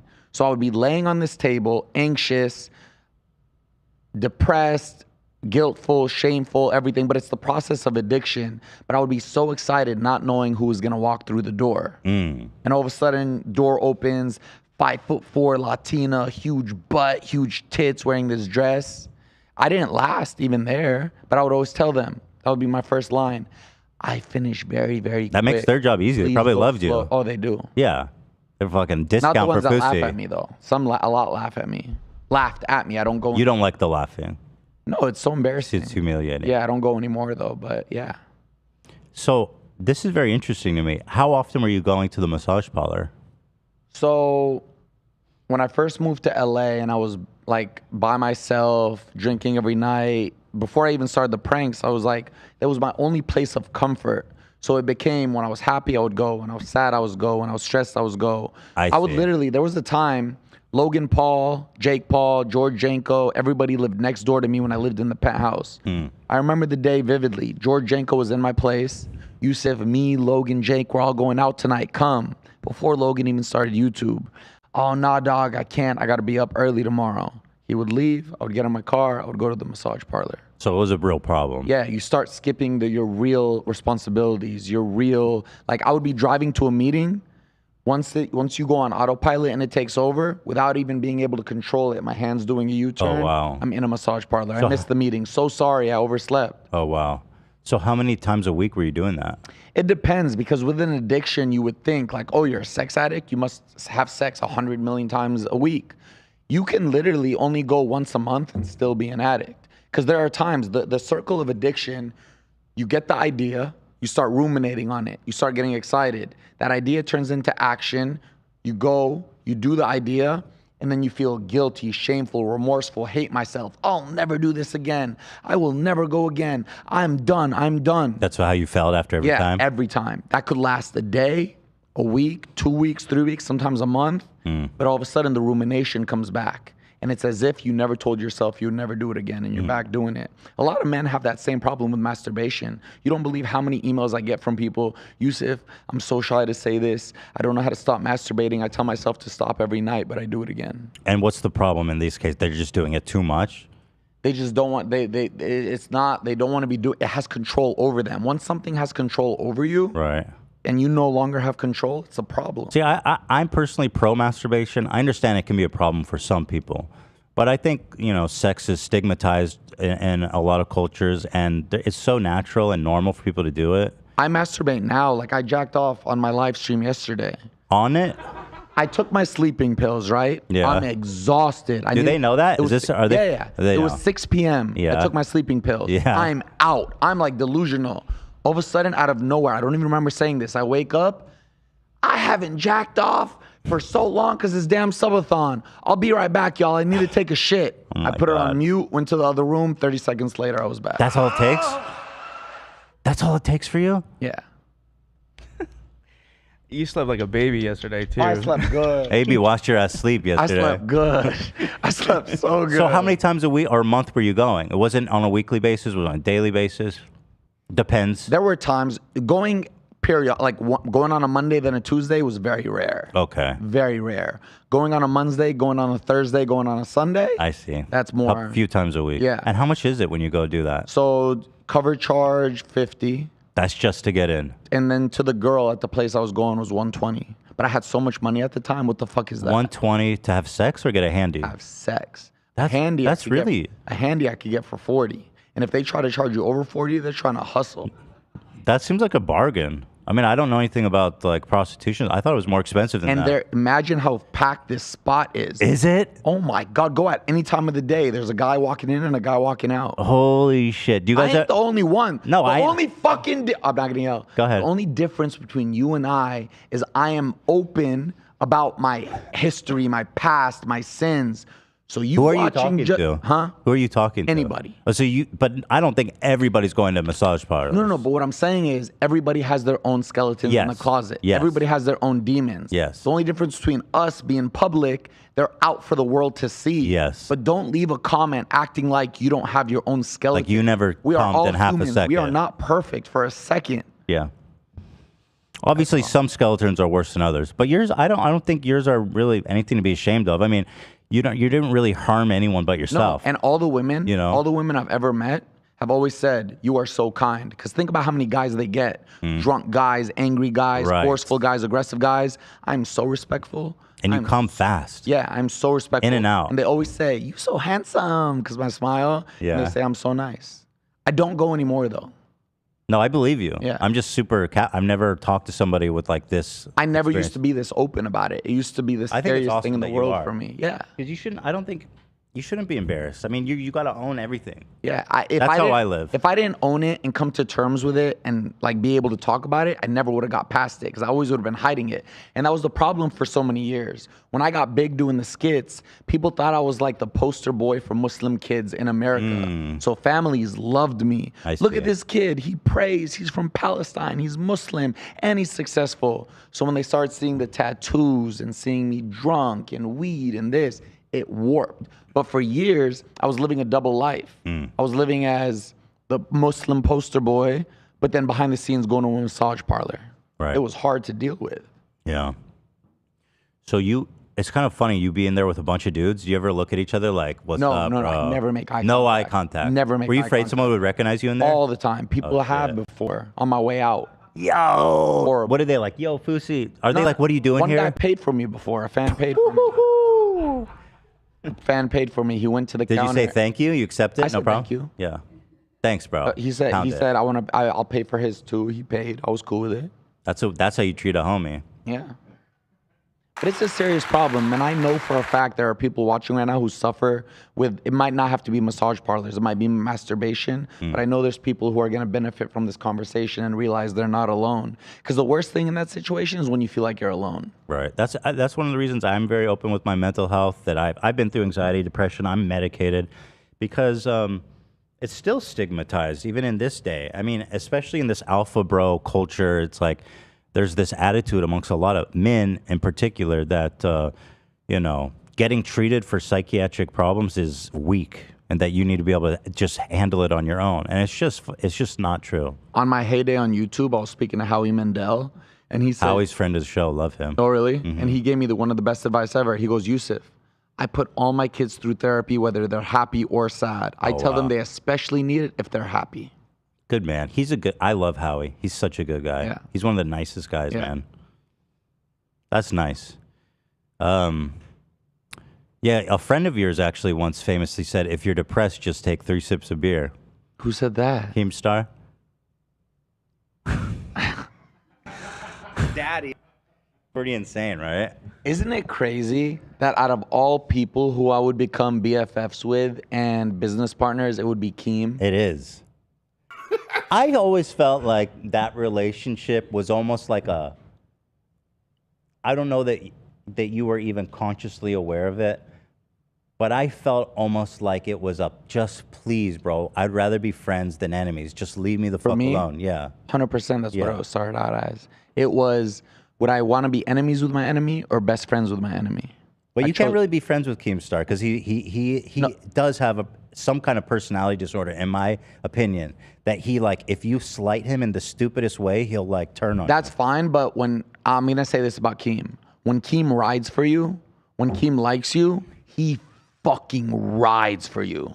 This guy texts me like the other day. I sent him a clip of the July 15th, me crying about it on stream, and I said, post this on Drama Alert. Instead of saying, yeah, 100%, this is going to get numbers, he said, are you sure you want me to post this? I said, what do you think? He said, I don't think you should. What did you want him to post? I cried on stream about July 15th this year. I finally let cries out. And I sent him the clip, and he didn't want me to post it. So when he rides probably for just you, didn't think it would he get rides for numbers. you. But I'm going to admit this. You know what I said in therapy about him before when I was best friends with him? I said, I feel like I became best friends with my abuser. That's how I felt. It was almost like a Stockholm thing. I had to deal with that in therapy for a long time because my relationship with him, like I was on top of a car saying, you made me want to kill myself. Yeah. But I want to say Keem treats me really good and he really cares for me. He does. Yeah, until you say something just a little bit off, and then he tries to ruin your fucking life. I really don't think, like, even me talking about this on the podcast, I don't think he's gonna. No, I don't think so. You're not saying anything wrong about him. Okay, bitch. But anyway, I just thought that was funny. Not the greatest mental health advocate he is. You know. Well, he knows depression's real now. That's what he says. Whatever. I don't really care about Keemstar. When are you getting in the That's fine. boxing ring with him? That's not happening. Ever? Why would I even like?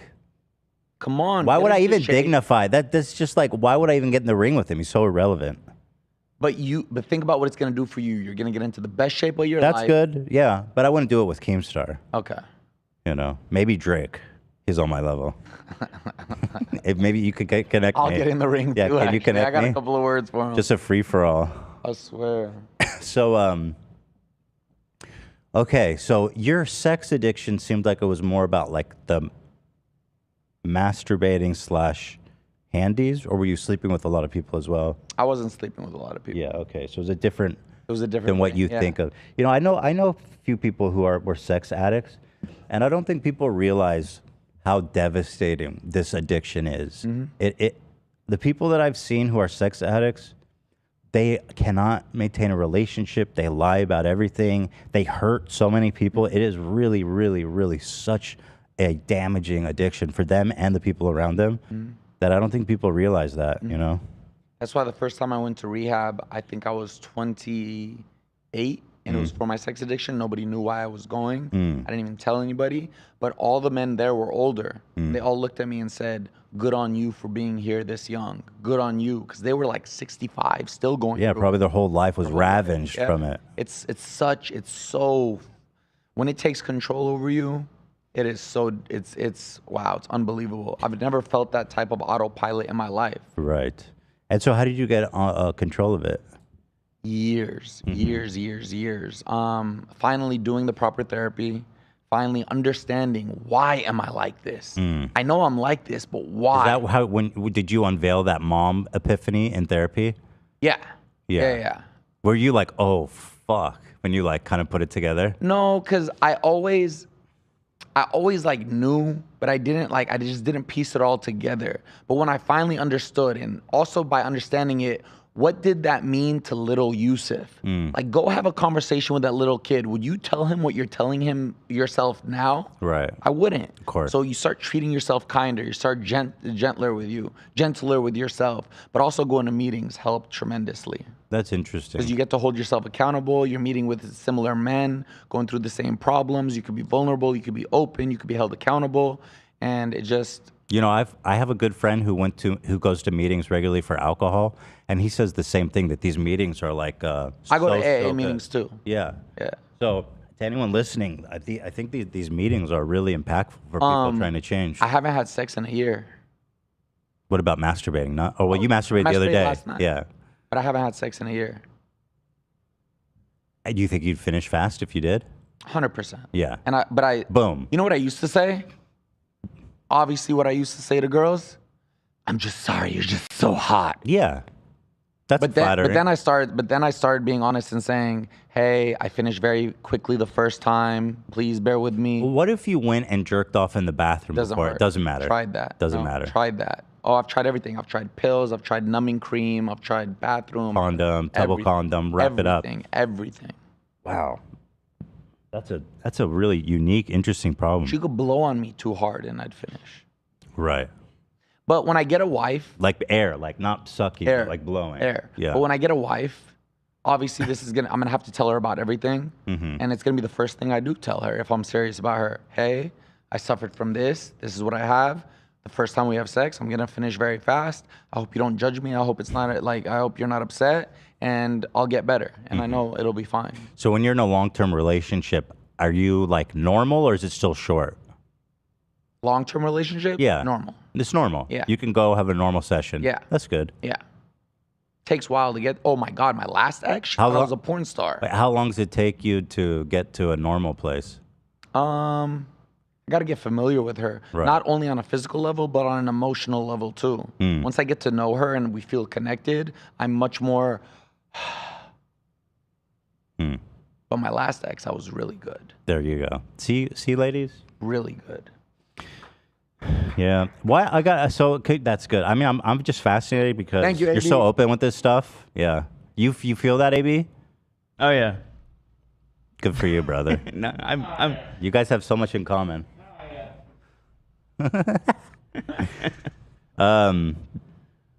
Okay, I want to ask you about the Keemstar House Tour. Why did you erase that? That was such an iconic video. It was funny because when you guys were saying that on the podcast, I was like, I never erased that. It was on a channel called Fousey, one of the 20 channels I made. That was the biggest mistake in my YouTube career. Not posting everything on one singular channel. Fouseytube would have over 30 million subscribers if I had done that. Because my biggest channel was actually Dose of Fousey, where I did daily vlogs. Never on Fouseytube. I made a new channel called Fousey, and I just privated all the videos. So that's why. Okay. Well, you should put it back up, man. You guys love that video, huh? Are you kidding me? The maple syrup and the beef We jerky? watched the whole goddamn thing. It tastes like beef jerky.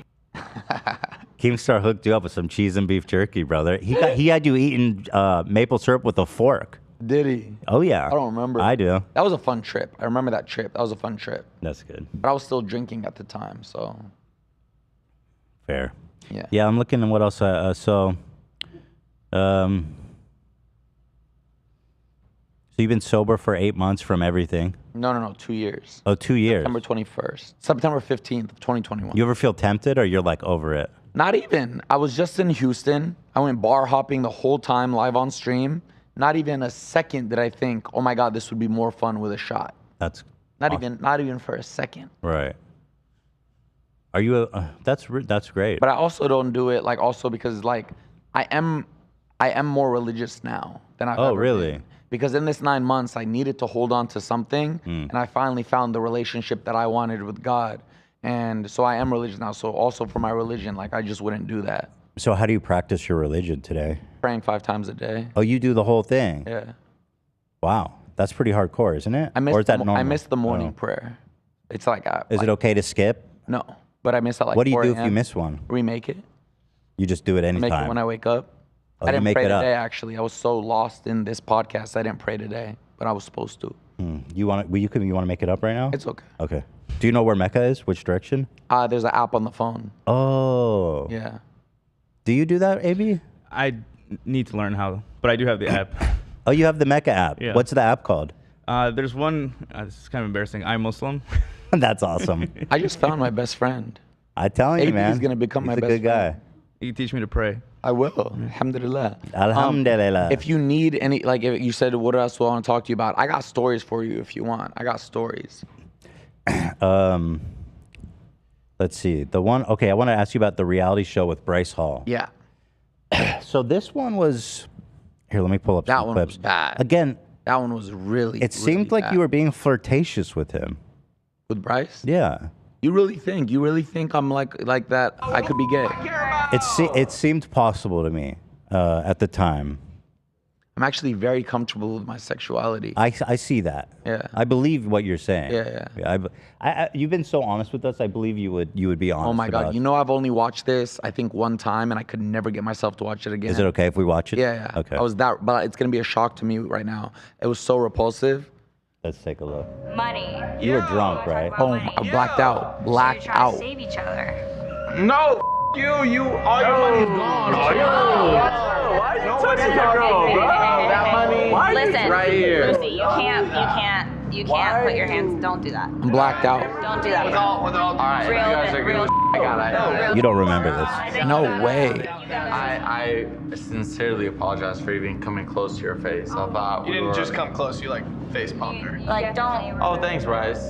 I mean, you did it. Thank you, Lena. Okay. You said your apology. Do not touch her. Do not say anything. Just go, please. Thank you. I'm very sorry. You're good. You're good. Kind of awkward because we all came in here to like talk about the night, and Fousey just barged in and surprised us. That's so cap. I'll tell you the story, what really happened right now. I do remember what really happened with me coming in that room. Go ahead. So you do remember? Bits and pieces. But I remember this. I get a text from them. Car's coming to pick you up at 10 a.m.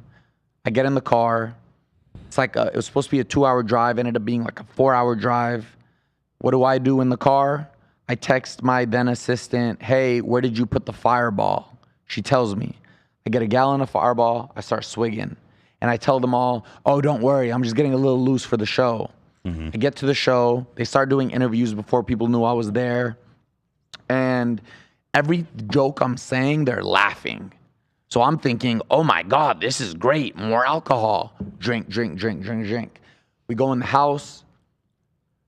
I threw up, and then we go in the house. I take massive shots of tequila. Blacked out. But what I do remember this faintly. Everybody, all the cast, was in the room doing one of those testimonials. Was it the first day? Yes, I had just got there. It was the first hour. They were doing a testimonial, right? And they were all talking about me. Producer comes up to me, hey, they need you in that room. You can even rewind this and see me first walk into this room and see that they're talking about me. I walk in and I'm like, and I walk up to them, and that's when that incident happened, and then Bryce Hall ended up. Let me go back and watch with that context. Watch. Rewind. Yeah. We got multiple colors. If you've been in college, if you're trying to go to right college, after this. you can go to college. So you were the only drunk person there because you had been drinking on the way. They were drinking, but they had been there for a full 24 hours. Some people had already had sex. Wait, why did you come late? I was a surprise guest. Oh. I was like What was this show? Reality High by Keenan and JC. It's like a Big Brother for YouTube. Okay. That's interesting. Now, colors back now. Yellow. I'm actually so grateful this incident happened today because this got me sober. Oh, really? Never Is this drank, what it was? Never That's drank good. after Good this, for you. ever. Banjo.co/KJ. Buy the stuff. Anyways, Right here, they're all talking about me. entertaining is. By the way, this guy's such a piece of shit. I fucking hate this kid. All he literally does is just straight up steal people's content. It's TikToks, crazy. And when people confront him, he's like, bro, the reason people watch mine is because I'm just better at it than you. I was like, yo, it's crazy that people actually watch this guy. He sucks. He is definitely a good person to have on the show. He knows how to make happen. But He looks he's trashed. definitely intruding on our personal space, and so he is not a. See, they told me to go in, and that's So the first why are thing they I talking hear, and shit? I'm drunk. If you just got there. No, I had already like You've been shown there that for a minute. an hour or so, and I showed that I was drunk. Yeah, They knew I you were was being drunk. a problem already. Very. Okay. Very obnoxious. Okay. Yeah. You could see in my eyes. That's not saying eyes. Like I was drunk. In here, right? This is our territory. We've been here for how many days? Feels like 2 weeks, but it's probably been what? 2 days. Not even. But you know what? He does not have territory the way that we do. So This is all real right here. So the producers got you in the sense that they're like, yo, you need to go in there right now because he knew that they were all talking shit. Yes, because they all planned them to go in the testimonial room to talk about how do you feel about Fousey. Sneaky. I didn't mean all that, but basically. They don't know I'm behind them right now. This is all real. They don't know I'm behind them. Look. Fousey definitely has good intentions. I can tell that he wants to be known in the influencer world It's the Fousey himself. Turn No, around. it isn't. Yes, it is. If I don't look, it's not there. This is fucking awkward. Shit. I see where the we stand at. This blue and white boy in this jersey is gonna protect you from what happens to you in this house. What do you mean? Are you good? You're such a fucking mess, dude. No, I'm protecting myself. She doesn't need protection. I'm protecting She's myself. a strong. She's a strong woman. We'll watch it. Myself. She's a strong We'll woman. watch it. When I take your money, we'll watch it. Oh, we're talking about money. Okay, we're talking about money. She ended up winning the show. Oh, she did? Yeah. And what did she win? I don't even. Like, I think 100,000. Okay. Money. Yo. You want to talk about money? Yeah. So you're trying to save each other. No. You. All your money's Oh yeah, that was super out of hand.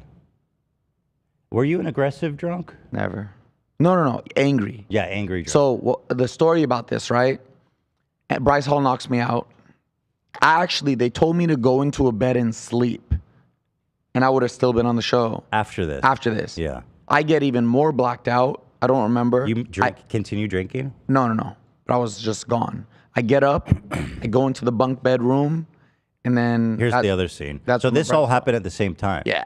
This Okay. is within 2 hours. I'll tell you the whole. I'll tell you what happened after. So, by the way, were you able to reconcile with her at all? Never spoke to her again. That's a shame. I think I might have DM'd her. I'm not sure. I'm pretty sure I would have DM'd her because there's no way, like, especially in sobriety, you got to make amends. And there's no way I didn't make amends with her, but I don't remember what If she's watching, is there anything you want to say? She'll Oh probably yeah, see this. that was single-handedly the dumbest, worst decision I've ever made in my life. I have never even lifted a finger at a woman. I'm Arab, so I have raised the voice, but I have never. I love my mother way too much. I love my sister way too much. I love women way too much. I was deeply regretful, deeply remorseful. There's no justifying that. There's no explaining that. Nothing. And yeah, I changed my behavior from that. I haven't drank a day since that because I never want to relive with that moment.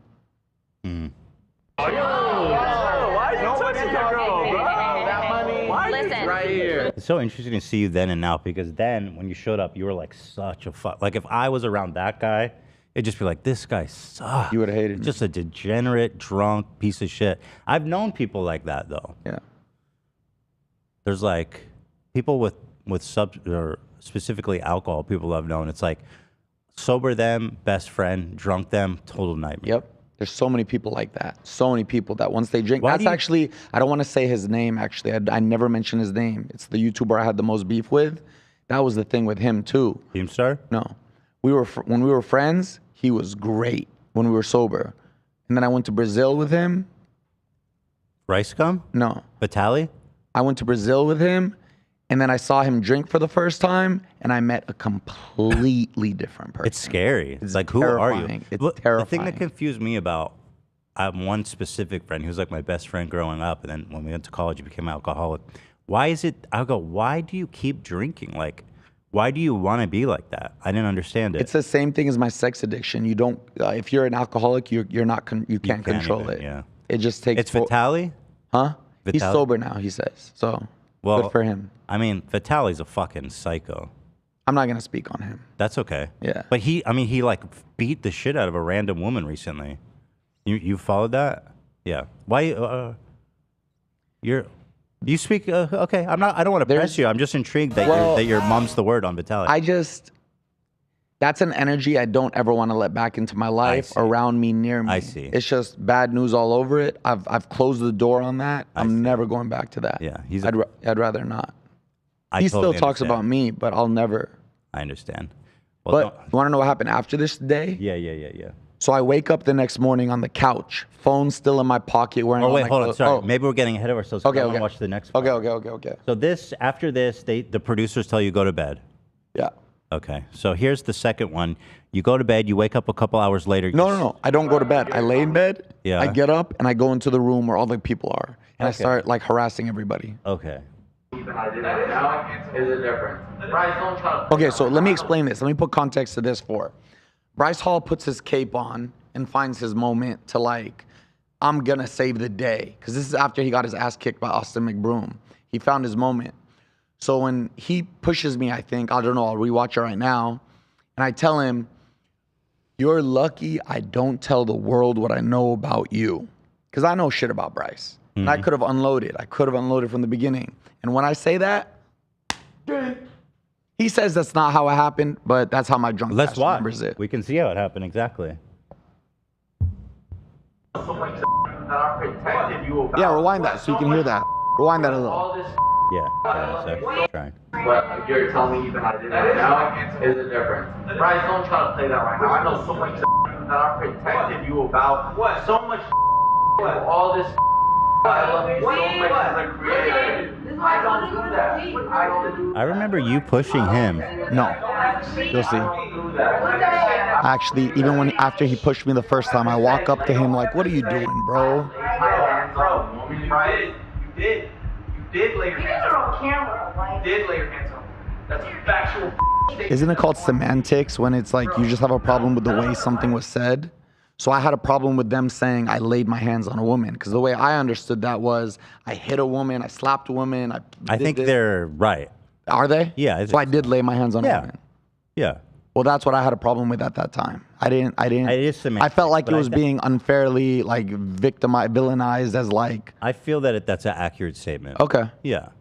I mean, you didn't punch her in the face, but it was. Yeah. My fingers, no matter what, I should never have ever touched her ever in any capacity. But it was didn't an aggressive. Know. I just took when I hear lay your hands on a woman, I hear it as like. I think this is covered, in my opinion. Okay. Yeah. None of us like touching a woman's head. You're touching his face. I did touch his face. Okay, so hold on. Yeah. So you touch him on the head. He says, "Don't touch me." Yeah. So that's a provocation. Yeah. Shut the f*** up. I mean, no, shut the f*** up. Right? Don't touch me like that. Okay, that. He pushed me. I walked back. I said, Bryce, don't push me like that. My hands weren't up. My hands weren't up. I wasn't ready to retaliate. I wasn't going to swing back. I wasn't going to push back. I was walking back, blacked out, drunk with my hands down. You know what? I'm sorry to tell you, but I don't think he was in the wrong there. Okay, that's fine. Like, first of all, you were already had an act of aggression. And you're really getting up in his face. You're unpredictable in the moment. You're already physical with somebody, you know, and the way you're approaching him is, you know, potentially aggressive. Okay. But you hold a grudge over that No. That punch changed my life, saved my life. I'm so grateful for it. Though, huh? I see Bryce at the gym. Dude, that's so good. That's the cleanest shot you could get. But when you're blacked out, just like I can come with you blowing on me, you could have blew on me, I would have fell over. When you're blacked out drunk. I'm getting the sense that your ego was a little bit bruised by how you got knocked out there. No, not at all. Not at all. I'm grateful for that moment. I literally have thanked God for that moment. If that moment You're trying didn't to happen, downplay the quality of that knockout, though. No, that was you know how clean that hit was? That was a clean, and plus so much respect for Bryce. He's about to do a bare knuckle boxing match. He's is like, he really? Yeah, that's the first YouTuber to have balls to do that. He was on the show recently. I liked him. Yeah, so I have nothing, and Bryce knows this. That's good. That's good. That must have hurt like a bitch. Didn't feel it. Didn't know. You were just lights out. So this happens. I wake up. You could play it if you want to continue playing and see what happens. I'll tell you something else that I got mad that he did though. Oh, damn, that was brutal. So he took a picture of me knocked out. Yeah. And sent it to. He was on FaceTime with Josie Canseco, and he sent it to her laughing like, "Look what I just did," and I didn't appreciate that. Sure, that's a little. So the next morning, I wake up from on the couch, phone still in my pocket, clothes still on, confused as shit. Don't even remember getting to the house. Yeah. Walk up to a producer. Yo, what's going on? Where's my bed? Yusuf, you were in a physical altercation last night. We're sending you home. Oh shit. What the fuck are you talking about? Physical altercation with who? Your face hurt? So much, and the back of my head from hitting the ground. Right. With who? Bryce Hall. What? Bryce? That's my homie. It's all good. We were drunk. Let me talk to him. We're good. No, we cannot let you see each other. Your Uber's outside. Wow. Sent me home. I go home, sleep that whole day off, and I knew I just put my hands on a woman. As you, the word. How did you know? No, because they told me what happened. Oh, they told you. Yeah. So I go home. So I call my then manager at the time, Keemstar's manager. And I say, Keemstar's a manager? No, Keemstar's manager. Oh, you said Keemstar has a manager? What do they manage? His fucking beef jerky flavor? Yo. No. So What the fuck does he need managed? I call him and I go, John. Child support? Yeah. I say, John, I fucked up. I fucked up bad. So I tell him. John Scarce? No. Oh. What happened to that guy? He's still doing videos. No way. I think. So then he goes, I know a guy who can fix this. When I hear that, I'm like, oh, I know a guy. Like, he's going to get me out of this. Yeah. He calls a guy. The guy, then they tell me, we're sending a therapist to your house. She's going to talk to you, tell her everything about your life. And then we're going to think of a plan tomorrow. She comes over. This is like a damage control situation? That's what I thought. Okay. So she comes over. She tells me everything. I tell her everything. Was this live? No. Oh, so you knew it was coming? I knew it was coming. Yeah. So my mind, think about where I was. So the next day I wake up, and I called John right when I wake up. John, what happened? We were supposed to have a call. Yusuf, we had a call. Pack your bags. You're going to rehab in Pennsylvania. Now, at the time I thought, oh, going to rehab. I'm just doing this for damage control. Right. The guy John reached out to, I don't know if I'm allowed to say his name publicly because he's like a savior for everybody in the industry, not just YouTube. When Astro World happened, they called this guy, the Astro World incident. This is the guy, like the guy. And he's been sober for so many years and he believes in sobriety. When John called him, and this made me respect John so much as a manager, John didn't tell him, my client put his hands on a girl, get him out of this situation. John called him and said, yo, I've been managing Yusuf for X long. Every time we've drank, he's gotten into problems. We were just at the Jake Paul fight a couple of weeks ago, and 5 feet away from Dave Chappelle, he almost fought a fan for like messing with him. I always got in trouble when I drank. So Jed, the guy, said, I'm gonna get him sober, but he has to want to help himself to get helped. I go to rehab, I turn my phone in, not even knowing what to expect. The best 30 days I could have ever experienced in my entire life. That's really nice that your manager actually was looking out for your welfare in that moment. Yeah. Like, he doesn't manage me anymore, but that has nothing to do with that. That actually made me respect him. He was there in a big way. And so how long from this happening to it being aired? What was 2 months. 2 months. Yeah. And so did you know it was coming when it was uploaded? I did, but at the time I was so like grounded in my sobriety. The analogy I said in rehab on day 30 when I was leaving, so I was saying my goodbye. The way I see it is I'm standing in the middle and there's a fire around me, meaning the comments that are coming in, but I don't have to feel the burn. Meaning I don't now that I've come to terms with that incident, now that I admit that I was an alcoholic and needed to be helped, nothing anybody can say about that moment can hurt me. Is that true?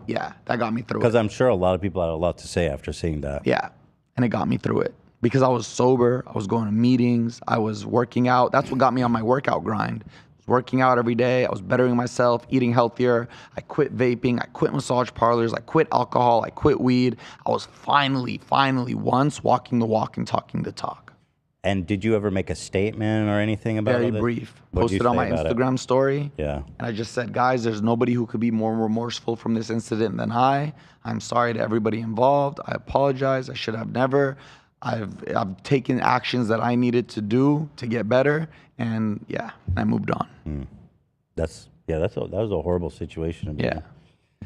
But in the career of Fousey, it's like, what do you expect? You know, every year there has to be something. Right. That was it for that year. Because my year was going good. I was doing the boxing stuff. I had just gotten a Tesla after having to downgrade to a Toyota CHR after July 15. Like, I was finally on my way up again. This happened on my way down. But then rehab, I became a machine. So then. How long ago was that? This 2021. The rehab. 2021. And so it's been like, what, 3 years? Have you been kind of good since then? With all your addictions and now, I'm not perfect, but with alcohol especially, yes, I haven't drank in a single sip since. I forgot what I was gonna say right now, but oh yeah. So when I got into that amazing sober shape, perfect shape, I finally got to a point where I was like, I want the world to see this new me. Like, the ego wanted its validation again. Get a call. You want to fight Deji? Oh yeah. Here's my chance. Because Deji was the guy that lost all of his fights. So you'd probably be like I had just watched Alex Wasabi beat him. Deji comes up to me right after the Alex Wasabi fight in the hotel lobby, looks at me, would you fight me? Yeah, I would. It was set on from there. And that was it. He looked good, man. I should never have done that. The thing is, he's he one has of the a lot of best influencer experience, boxers. too. He is one of the best influencer boxers, technically. Yeah, he's I should good. never have got in that ring. I knew I was going to lose. 2 weeks before the fight, bawling my eyes out in nervous hysterics every day. Right. Literally, I had a tear. I still have a TFCC tear right here from it. I was nervous. I knew I was going to lose. My brother was begging me, my oldest one, Yusuf, pull out, Because pull out. the last boxing match was such a disaster. Such a disaster. My brother was begging me, pull out, Yusuf. And I said, no, Alex Wasabi just pulled out against KSI. If I pull out too, it's going to look so bad. I have to do it. I have to do it. I should have pulled out. I'm not a boxer. Did you get paid for that? Yeah. Was it worth it for you? And that's it? Well, I ended up losing it, all of it, because going to rehab, I went to 2 mental institutions in the last 9 months. The first one was just a 10-day one, and that one was like $25,000. Oh, wow. And then the one I did, which was a 30-day one, was it a 30-day or 17? Something like that. More recently was, I forgot, but upwards of there. And then ending up having money here, money here, money here, money here. It was all gone by the end of it again. I always wondered, you rented out the Greek for this big show. How much did that cost you? So here's the thing with that. I paid out of pocket everything. I think the Greek theater alone was like 300,000 something. Yeah. But then also paid all the artists first class flights to the LA and their entourage and their bottle service for the hotels, everything. Craziest thing about it. Event gets canceled due to a bomb threat. Yeah. You would think Ticketmaster and Live Nation would say, yo, it got canceled due to a bomb threat. Wasn't your doing. Let us give you another date. But I was with a very, very, very, very, very shady guy at the time. Actually, he burned Roman Atwood. He was Roman Atwood's ex-manager. I think that they gave him back a percentage of it or a portion of it, and he just left and never said anything. So how much money were you out on that whole After all, event? July 15th, I lost well over $1 million. Wow. Yeah. So that's how you kind of burned your savings. That was the first big hit, yeah. And then after that, obviously, my career's flatlined. And so nothing came of that, really. It was just a total Just disaster. bad publicity. Yeah. So then That's a hell of a way my to career spend a million. flatlined after that. Yeah. So at that point, it's like, what are you to do? That's tough. Yeah. Do you have any idea about who made the threat or what was the threat? I think I know. Again, in order to get past something in life, you have to take accountability and take ownership for it all. So I blame nobody but myself. But if I were to be detective for a second, 2 hours before the event, I'm still in the hotel waiting. I get a call. I get a DM from Sam Pepper. Sam Pepper? Sam Pepper. And he says, yo, Fousey, everybody was talking about the event. Yo, Fousey, can I come to your event? Of course, brother, because we were beefing. Of course, brother, this event is called Hate Dies, Love Arrives. I'd love to have you. Sam Pepper's live streaming. Put 2 and 2 together. How You think maybe it was one of his audience? 100%. I think so. I could be horribly wrong. I'm just I think confused so. because, like, if it's that easy to clear a whole fucking venue, wouldn't it happen every day? It'd be some little shithead that calls Can't bomb believe threat. it. Unless some hierarchy Illuminati person was like, we're not gonna let this event happen. He's Palestinian. I don't know. There could be so many conspiracies. You believe that? What's crazy is You believe that's possible? Oh yeah. Why would would there be someone that wouldn't want you to have the event? I don't know. These are all just. I'm not saying these. I don't want people to take. No, these unpack it. I'm curious where your mind's at. It could just be, a Palestinian Muslim has this much energy and control and eyes on him. Like that's not good. Surely there's other. Bro, in this industry, if it wasn't for Rami and Mo Ahmed recently, we have nobody. We have nobody. What the fuck? Being Muslim in Hollywood, you know how scared I was to be a Muslim in Hollywood? That seems far-fetched to me. I promise you it's closer than you think. Our representation from the show Rami and Mo Ahmed is new. Very new. So, but yeah, the thing I was always confused about was like, was it credible? Do you know what they said, who they talked to? I Did know you ever get nothing. you didn't get I was in the Uber. I'm on my way to the event. I get a call from my then ex-girlfriend. She's crying right when I answer. Baby, what's wrong? Somebody called in a bomb threat. The event is canceled. That's all I ever heard of it. That's all I ever got. Never spoke to a police. Never spoke to anybody. Nothing. That sentence right there was the death of my life. That caused everything. That's crazy. Yeah. And you didn't charge for tickets, right? They were free? Gave it free. Nobody got hurt by this event but me. Yeah. Nobody bought a single ticket. I didn't scam. I didn't do nothing. I gave out 5,000 free tickets. There were 75,000 people watching on the live stream before it even started. DJ Khaled is Palestinian, I think. Yeah. He does massive shows all the time. Yeah, but... Hassan Minaj. Hassan Minaj, true. Yeah, but all this representation is Zayn new. Malik. All this representation is new.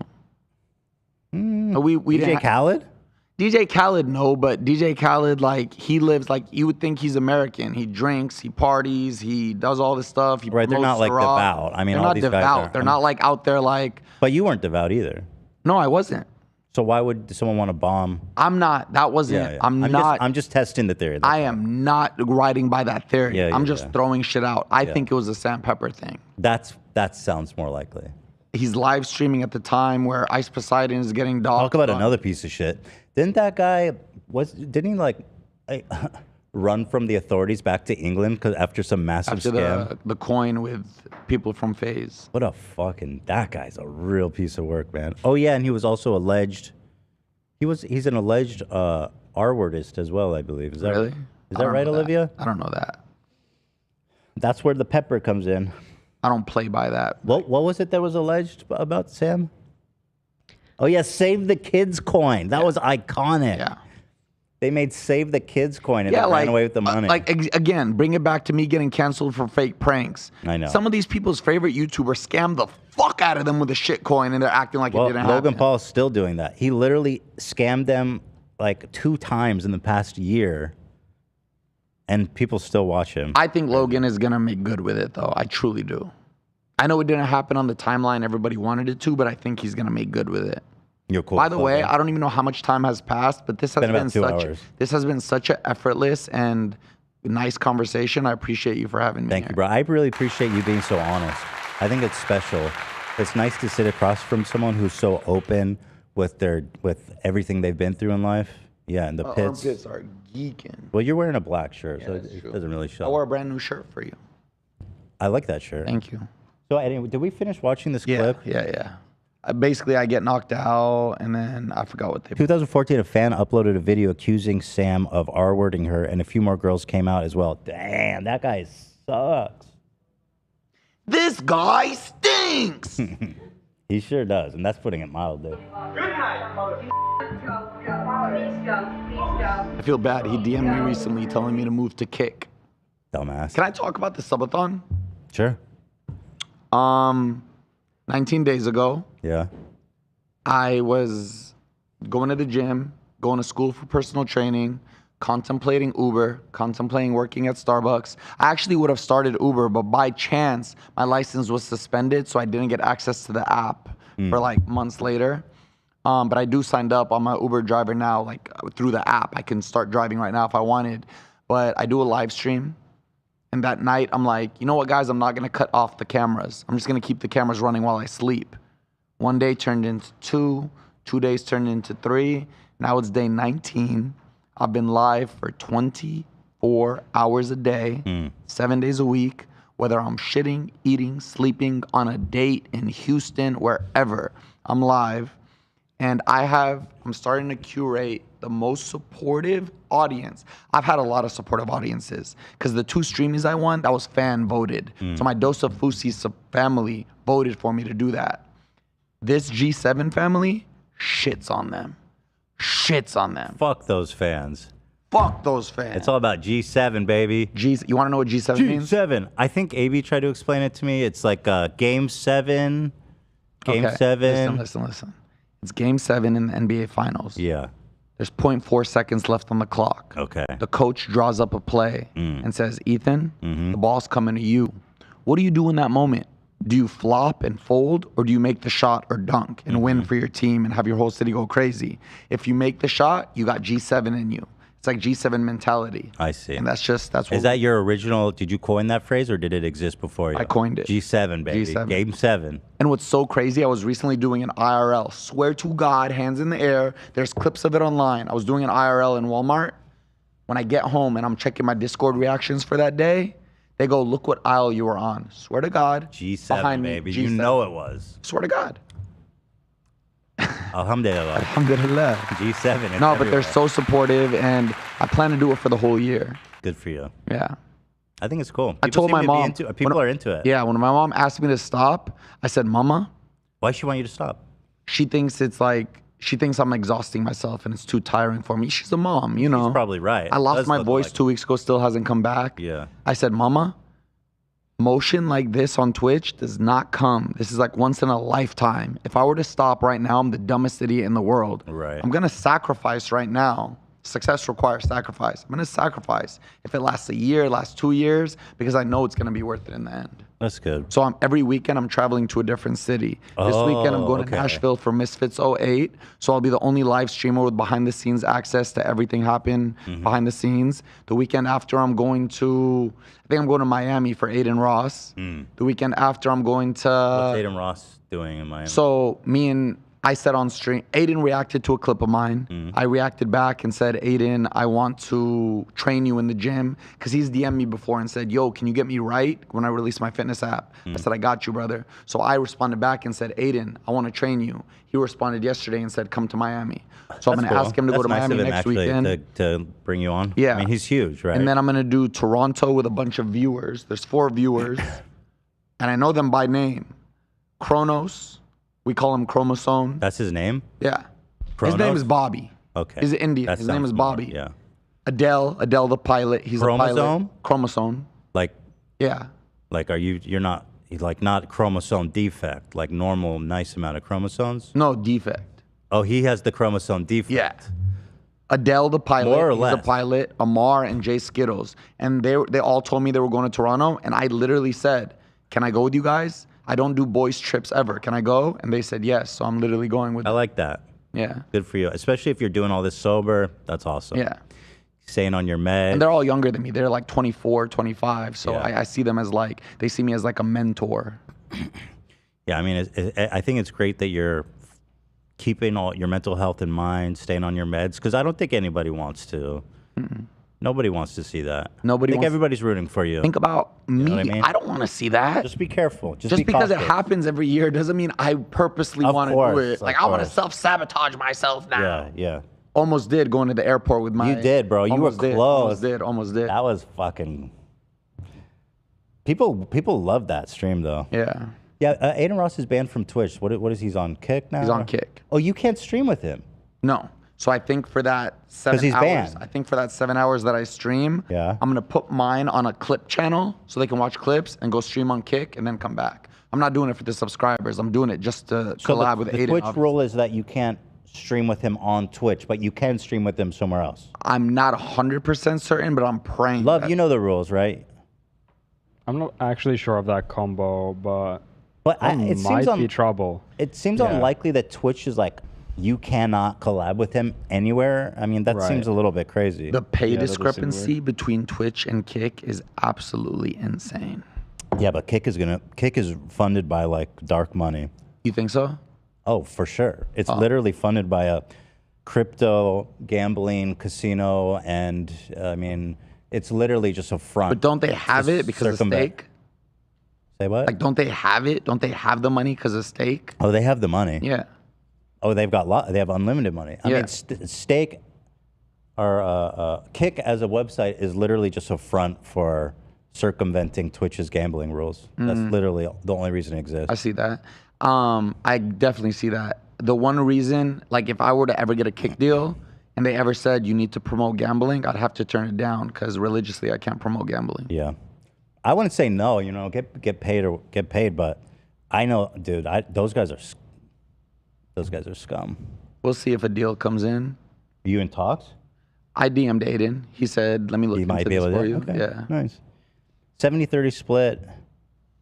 Hell no. Oh, wait, Twitch back takes to 50%. Wait, Twitch went back to 70-30? They're introducing a new program that's coming in a few months at 70-30. Oh, well, right now they take 50. That's how it's always been. And then at a certain level, you go up to 70-30, right? Yeah, I don't know what's the deal with Twitch. They really fucking I do 70-30. I told them, I'm not like, I didn't start. YouTube 70-30 from the beginning. Yeah, I didn't start this for the money. So even like people always say, go to kick, you would make 50% more. But I'm like, if I'm successful on Twitch and I lose 50%, but I could go to kick and not be successful and get 95, I'm staying on Twitch. That's where the people are. I'm staying on Twitch. Kai Cenat is on Twitch, and that's the biggest streamer in the world. If he can do it, so can I. Everybody's on Twitch. Kick is a fucking... I don't think Kick's going to last. I'm going to collab with Kai this year. That's my Is that one of the things you're putting out there? That's one of my What's your pitch to him? Huh? What's your pitch to him? He went to the Roman vs. Fousey tour. He's been a fan for years. So what's your pitch if he's watching? Kai Cenat, I got motion right now, dog. You taught me about that. I got motion right now. I got motion right now on Twitch. I want that collab with you. You watched me growing up, and you said me and Roman inspired you. Now I'm asking you. I want to collab with you, dog. Heart to heart, I want to collab with you. What do you want to do? Let's paint a picture. Let's get this going. So with desktop streams, you don't plan the content. You just sit there and whatever happens. I just want to be on the same camera. I want to be sitting next to Kai with the camera in front of me. That's all I want. There it is. You owe him. I actually got asked. John, the Keemstar manager, called me. This is right before I went to the second mental health institution this year. Kai did a 30-day subathon, and John goes, yo, Kai's doing a subathon. We're planning out the activities. Would you and Roman like to show up and surprise him? I was going into a mental health institution, so I said I can't. It's okay. It's time when you're ready. Yeah. All right, Kai. You owe Fousey for all he's done for you. A lot of people, man, have been inspired by Fousey. I love when creators can admit that. Like Bradley Martin, for example. I found Bradley Martin when he was a security guard at a Chris Brown charity football game. I made his YouTube. I pushed all my... Is that right? Yes, I pushed all my Dose of Fousey followers to him. But the reason I respect Bradley so much, there is never an interview where my name gets brought up where he doesn't say, I thank Yusuf for getting me started. You know what? Bradley, he's been on the show too. He's a total sweetheart. He's such a fucking meathead though, but I love him. I do love him as a person. And those Nelk boys, don't even get me started. But hey, we're all here. You don't got to get involved in my beef. You got a lot of beef with them? Nah. I like Bradley though. He's a good guy. Well, that's it. I mean, listen, we've been going for 2 hours. Can I talk about one more thing before we go? Yeah, I was just going to ask. I have one final story I'd like to share, which I think the audience would like. Yeah. So during this 9 months, when I had just gotten out of the mental health institution, didn't work. I was stuck. I was paralyzed. I was like literally calling but to get admitted, I was calling and saying, I can't handle reality anymore. I can't handle time. Like it was the weirdest thing in the world. I didn't know how to handle time. Just sitting here, it was like, even when you call an Uber and it says 5 minutes, I didn't know what to do in those 5 minutes. Like it was weird. I was detached. There's a lot of people that say it's dark night of the soul and all these other things, but it was deep. So my impulsive ass gets a bright idea. I hear about ayahuasca. Ayahuasca will give you the answers. Ayahuasca will show you which way to go in life. So what do? I had cash left over from selling my treadmill. I sold my treadmill because I was gonna sell everything this year and go become a monk. I was gonna live in a monastery for the rest of my life. So I sold my treadmill, I had cash. I book a flight to Peru. I go to Peru for I forgot how long, ayahuasca journey.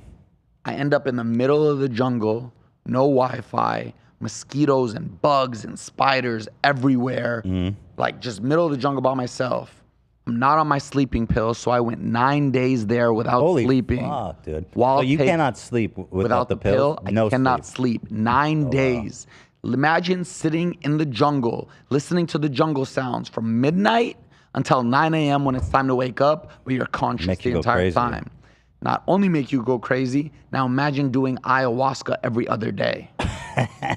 That was the darkest trip I have ever had in my life. So I understand about the ayahuasca journey is that you puke and shit and stuff. Did that happen to you? Bro, you don't only puke. When I puked, it felt like a devil was coming out of me. It felt like I was purging all the toxic shit. But my visions were so dark. Here I am thinking, I'm gonna do ayahuasca. It's gonna tell me I need to be a civil engineer and I need to start a family. I experienced a real life exorcism in my vision. I experienced, I was in the middle of like the desert, and there was a father who had a mental disability holding his son crying. So I was feeling pain. Did your father have a mental disability? My father goes through depression, yeah. Do you feel like that was an 100%. allegory for you and your dad? I don't know if that vision was, no. Yeah. But that's deep. Or maybe it was you were holding a part of yourself. That's deep. But the craziest vision I had, and this taught me real fear, you know the movie Get Out? Yeah. Remember the sunken place? My mind went there, and I couldn't get out during the vision. You couldn't get sober, or you were stuck in the... I was stuck in the sunken place, lost control of my mind, and I saw how far your mind can actually go. And I thought about, you know when people go crazy and they're officially like in a room with white, wearing a white thing? I understood why people get there, because where your mind can go is fucking terrifying. And I went there, and I couldn't get out.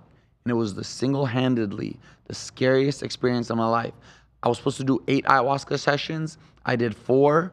One night, when it wore off, I'm in the middle of the cabana, the bungalow. I'm texting my sister and that guy I talked about who's a savior, and my therapist at the time. I'm not making sense. Help me. I need to leave. Do they even I'm know dying. where you are? What's Haven't happening? slept for 9 days in Peru. Get me home. But it's all misspelled, not making sense. Got on a flight, went to my sister's in Philadelphia, started my real rehabilitation. And that's where I am now. Wow. Craziest 9 months of my life. The first time you did ayahuasca, were they worried about you during that time? Who? The ayahuasca people. They didn't know. The journeyman or whatever. No. They didn't even know. No. Because I thought the whole point was that they're supposed to like guide you. They do. They have shamans there, but the shamans are like playing music and singing these angelic chords to you. You wouldn't believe the sounds coming out of these people's mouths. It's in a different language, but it's scary. Like when I said I was leaving on day 4 and not day 8, they said we have to like, you can't just leave. That's dangerous. Right. They had to like, he had to drink something, spit on my head, tap my head, rub it on me, do a prayer. Because I was bathing in plants every day. It's called plant medicine. They would give me this plant, and they gave me the strongest one because of how severe I told them my story was, and I had to shower in it. Like it felt like I was doing some dark, scary shit. It wasn't just the LA ayahuasca where it's like, let's all get together and do some aya. This is real Peruvian ayahuasca in the jungle with real life shamans. This shit was dark. So the first time you did it, was it immediately bad? Horrible. And then why'd you do it a second time? Because I got told it would get better. I got told by the guy, by next Wednesday, you're gonna start feeling better. You have to rid yourself of all the toxic in your life and all the toxic you've acquired over the years to be able to accept the good. That's a damn lie. He had been there for a year. You know what he told me? What? When it wasn't working and I was finally ready to go home, he said, Yusuf, I think you should stay here for 6 months to a year. You really need it. You feel like they're scammers? No. It helped everybody else that was there. Everybody else left with the biggest smiles. I love life. But that was wrong advice for you. Yeah. I didn't even research it. I didn't know what ayahuasca was. Psychedelics are dangerous, man. If you're not mentally in the right place, it doesn't matter if it's ayahuasca, acid mushrooms, you'll fucking go to a dark. And one night, my ass, so addicts always want more. One is not enough. Yeah. So one night, knowing how bad it was, this was day 3, I took 3 shots of ayahuasca. Oh, you went hard on it. Some girls there take half of 1. I took 3 full. And what was your logic there of going so hard on it? Maybe I'll get to where everybody else is getting. I need to get more fucked up. Yeah. That's an addict's mind. More. Right. Wow, never just scary. One. It's never just one. And do you remember any of the other visions you had other than like the dad holding the... The dad holding, I remember that one. Oh, I do remember another one, but it was a weird one. The exorcism, that one was terrifying. What was that? Like I'm in a house in the middle of nowhere and I'm really watching a girl like... You were watching someone else get exercised. Get exercised, yeah. But I'm there. It's scary. Like I feel it. I feel darkness. I feel it. But the craziest vision I had, it was weird. And I was like, is this my answer? And it was this constant voice in my head. I saw my parents a lot. And it was like, the answer to life is move in with your parents, take care of your mom and dad, worship the ground your mom walks on, do everything she needs you to do, get married, get a regular, respectable job, whether that be Uber, Costco, wherever, and just live a normal life, pray to God 5 times a day, this life is short, the next life is forever. That's not crazy. But it's not crazy, but it was just so like, and I asked myself, like, is that the answer? But the sucky thing about Aya, like any other psychedelic, while you're under, you feel it. And it's like, yes, once it wears off, you think that's gonna stay with you, you're back to regular shit. It didn't, that experience didn't stick. That one didn't, but that's also, but like the relationship with my mom, it did. I treat my mom like the queen she deserves to be. She's the love of my life. I love her. I call her almost every day. My father, not so much. We don't have a good relationship, but that's because he doesn't know how to be a father by in American terms of father. Your mom and dad live together? Yeah. And so that's interesting that there's a rift between you and your father, but while you and your mom are so close. Yeah, and my mom's religious, my dad isn't. Oh, interesting. Yeah. He's like totally reformed, like atheist? I wouldn't want to say that. I would feel so sad to say that's my father, but I hope he turns to Allah before. Why is it that him being an atheist would make you sad? As a Muslim, that's just you can't. That's the worst. That's the worst. Yeah. Because he's rejecting. To deny God when it's the worst you can do. But is that how you feel about atheists in general? I personally have nothing like. I don't ask people about their religion, the color, like their nationality, what language. I don't give a fuck. Yeah. I meet the person. Do I like that person? Cool. You could be an atheist, and I don't want to say this, and like I said, the I am gay line and get it misconstrued, but also in the same vein, you can be non-binary, you could be gay, you could be whatever. I don't give a fuck. It's just that he's your dad. He's my father. Yeah. And you want the best for your father. And my religious belief system says that if he dies not admitting that there is one true God and Muhammad is his prophet, it's not going to be good for my father in the afterlife. And you believe that? You're like, I do. Yeah, you're in. Okay. I do. It's interesting. I was so, by the way, this is the first time in my life I've ever said something like that so publicly. I used to be scared of my religion. Like the fact that I'm Muslim and feeling like people wouldn't accept me It's pretty for intense. It's a pretty intense statement. Yeah, but I try to I pray on stream because it's 24/7 and I tell them, I go, guys, I'm live 24/7. I have to pray in my life. I'm not trying to sway you, convince you. I'm not one of those people. Yeah. I'm not like, I almost said George Janko going around telling everybody why Jesus is king. No disrespect, but I don't try to put my beliefs onto anybody. I don't know enough about the religion. I think it's cool. I think representation of regular people who are Muslim, I think is good for people to see, Yeah, and for the first time in my life, because my entire life of being Muslim, such a farce. Such a farce. You didn't believe it? No, I was like, or you didn't think about it. I almost said another YouTuber's name who's 100 times worse than me, Muslim on camera, but you should see him off camera. And I was tired of doing that. And now, like, alhamdulillah, I do pray. Alhamdulillah. Adam Sella? Huh? You never asked me this whole time. You heard every word I said. If you had a best friend who was an atheist, would you worry about them? Or do you kind of just, like, what's your focus? I'm curious. If I was his best friend, already, why am I going to care? If you were his best friend already, why would you care? Like, if I was his best friend, that means I like him as a person. Yeah. I like his morals. I like his values. I like who he is. Do you believe that, like, a Christian, a Jew, and a Muslim can all be right in their beliefs? Or is it just Islam's the only way? No, they are right in their beliefs. And that's a question that I asked my mom when I was younger, when I was trying to understand religion, because of how it was introduced to me. Right. I said, Mama, just like you're telling me you're right, the Christian mom is telling the Christian kid that he's right, the Jewish mom is telling the Jewish kid that he's right, the Buddhist mom is telling the Buddhist that he's right. How do we know who's right? She said, that's where faith comes in. So I don't mind. They can all be right in whatever. I have my own beliefs. That's to nobody else. Nobody has to believe me, agree with me, anything. That would be disrespectful of me to be like, you're wrong. There are people who do that, but they're knowledgeable. They know about shit. I'm not knowledgeable enough about Islam. I'm not. Okay. But when I told my brother that, when I was telling him, because I was having a really hard time finding religion, and my oldest brother is very religious, and I told him that, he said, Yusuf, don't overcomplicate it. All Islam asks for, you believe that there's one true God, Muhammad is his prophet, and you pray 5 times a day. Nice. Start from there. That's it. Work your way out. That's it. Good. I'm glad. Thanks for giving me the platform to say that. Thanks for coming on, but of course, I think, like I said, I think it's good. The representation of it's good. I mean, the Islam as a religion is just so fucking I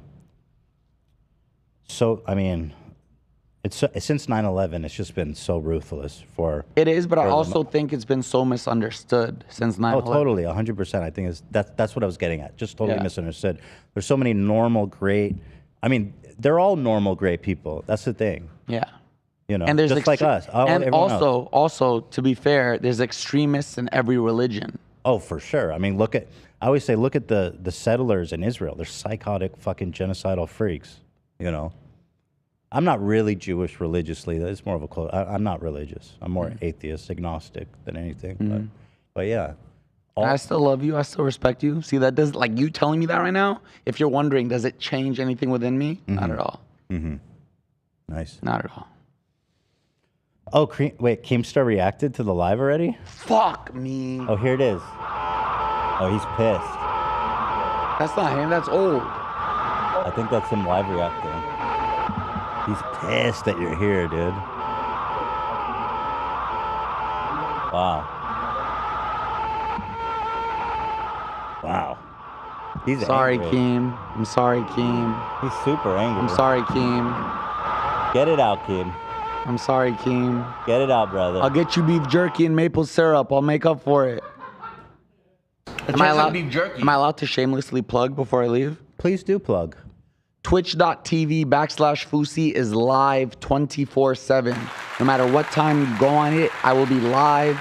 You will be watching me. I have a girl coming over tonight, a girl guest I met at the gym. Beautiful girl. No. Well, she comes on. I try to like riz her up a little. That's what the cool kids say. The cool kids use riz. I try to do that a little. I'm kind of like the Wizard of Oz. How long would you last with her? Huh? How long would you last with her? In bed? Yeah. 5 seconds. 5 seconds. Yeah. No shot. No shot. It's Better been a year. I'm not. 4. No shot. No shot. And also I have a fitness app, www.fitbyfousey.com. It has meal plans, workout programs, follow along videos where you can watch and work out.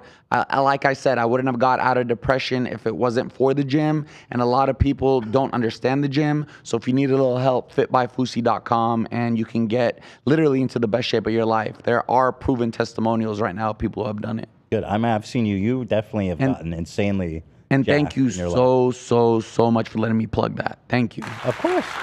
Thank you for coming on. You know, it's really nice to have you on. It's nice to learn. You've been through so much stuff. I think a lot of people have a lot to learn, and from the things you've been through. You know. And shout out to my G7 effing army. We're doing it. We up. We got motion. We ain't stopping. G7 to the moon. We're going to become the #1 IRL most subs Twitch streamer in the world. Inshallah. And do you want to shout out the massage parlor? Nah. No.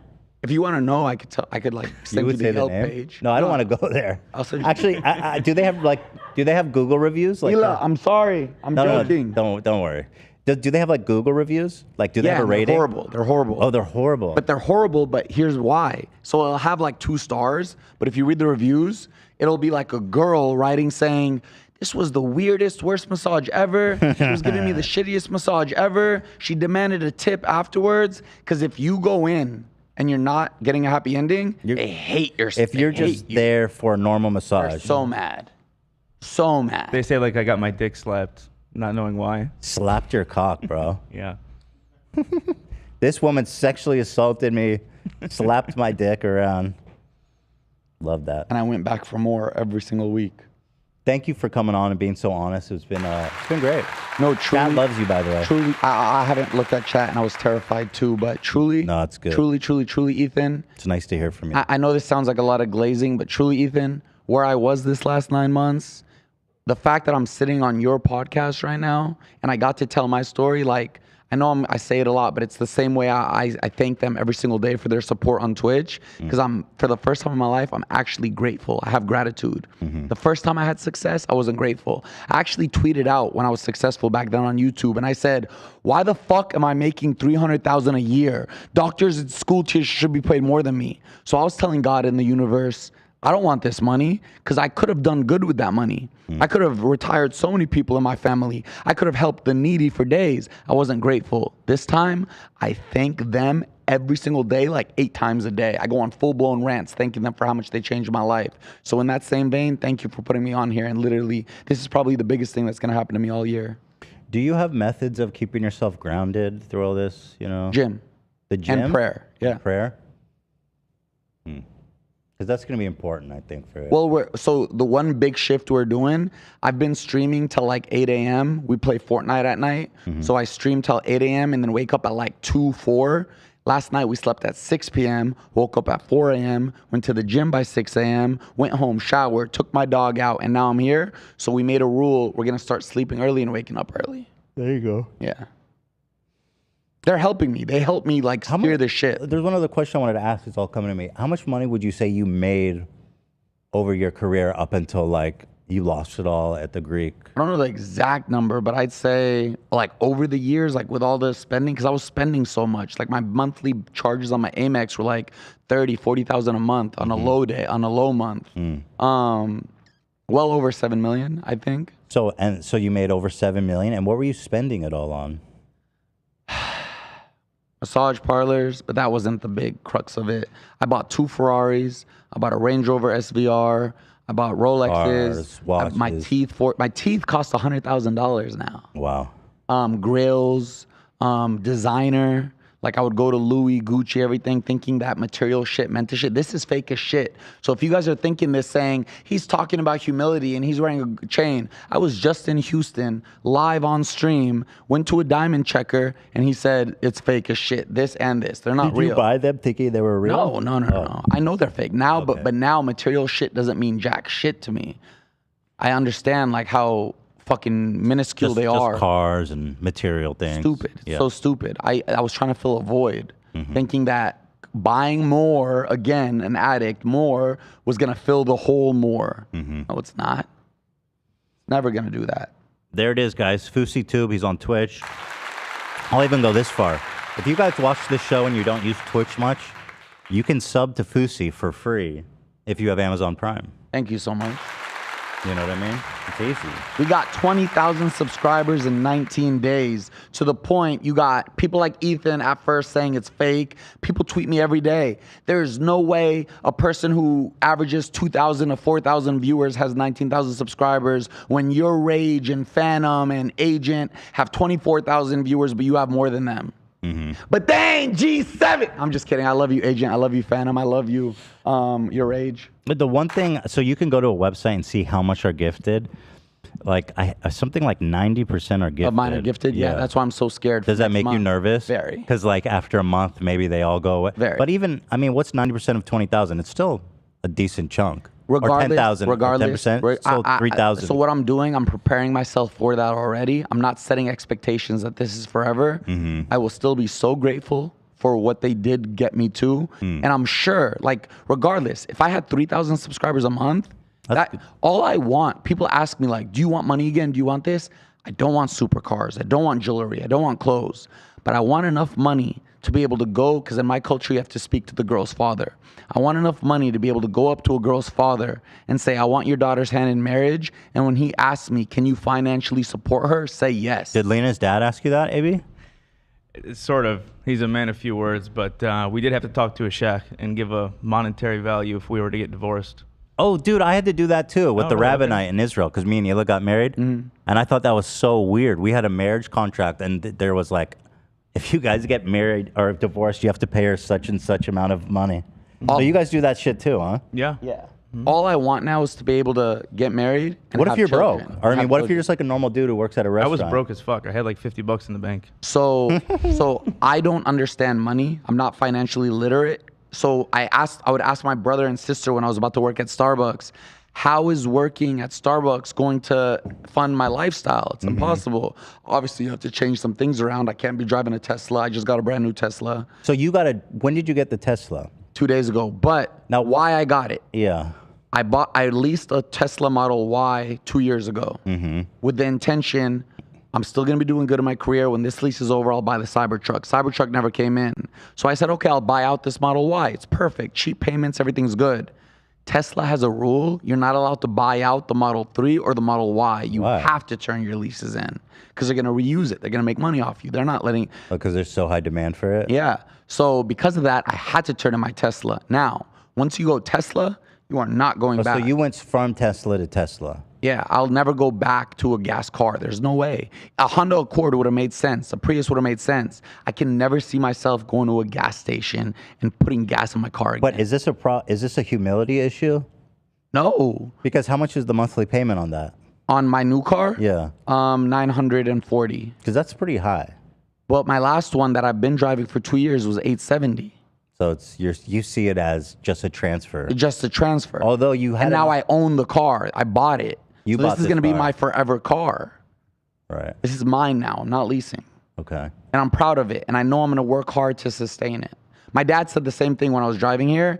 My brother, everybody in my family is telling me the same thing. My dad said, Yusuf, you just bought a $67,000 car. Like, don't be stupid this time. Because my dad was the #1 advocate begging me not to buy the Ferraris, and I didn't listen to him. But I said, Baba, my payments were this much. Now it's this much. I promise you, I got this. So, and that's the only big purchase I have to make. Everything else stays the same in my life. Well, it's too late now. It's not like you can return it. Yeah. But I wouldn't have gone for gas. There's no way. You don't drive a Tesla? No, actually, I returned my Teslas, but I have electric. My Ela has a Porsche, and I have a BMW. Okay. Why'd you return your Teslas? I personally think Elon Musk is I don't want to support him. Okay. Financially, and also, as much of a reason as that is, I'm really curious about all the EV tech coming out. Like all these brands, all these car companies are coming out with these amazing electric cars. The way I see Tesla is like, it's like the Apple of the shit. It's like, if you're going to go electric, I just see it as Tesla. They were the only one. Yeah. So now. But it's so good. Volvo, Superchargers, God. Oh, my car charges at there's a Electrify America is the charging stations that's for non-Teslas. It's owned by Volkswagen. Oh, really? Uh-huh. Dude, my car charges in like 10 minutes. It's faster than Tesla. 10 minutes? Dude, it's insane. That's like I go in, use the Tesla. bathroom, I come back, it's done. That's faster than Tesla. Dude, it's mind blowing. I didn't know that. Because Tesla, they upcharge you for the faster charging. Yeah, they do. These guys just included the Porsche and BMW. Wow. It's just included. Wow. So the technology is really cool, and I'm just really curious about what else is out there. Also, though, yeah, I said I had a Tesla for 2 years. I didn't drive my car for 2 years. Why? Tesla drove itself. Okay, don't rely too much on that. I mean, my eyes are on the road. There's a lot of people blowing up on the road. Eyes are on the road, but it drives itself. On the freeway. I've gone from LA to San Diego and touching the steering wheel just off the exits. Right, on the freeway. Yeah. Yeah. It is fun. By the way, my BMW has the same shit. That's what you think. You think that Tesla's got the corner on all this shit, and they did for a long time. But these guys who are working on it now, these are like car juggernauts. Yeah. These people know what Well, the at fuck least they're we're on doing. the same page. I think electric is where it's going and where it's going to be. Yeah, I agree that I would have a hard time. It just feels like you're going backwards getting a gas. Mhm. You know what I mean?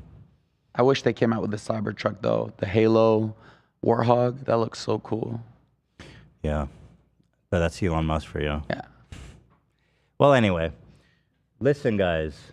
It's been a great time. Fousey, thank you for being here. I wish you the best. Thank you. Thank you, all of you. Every single one of you here. I never thought in a million years you guys would like me. I thought you guys hated me for years. We never hated you, bro.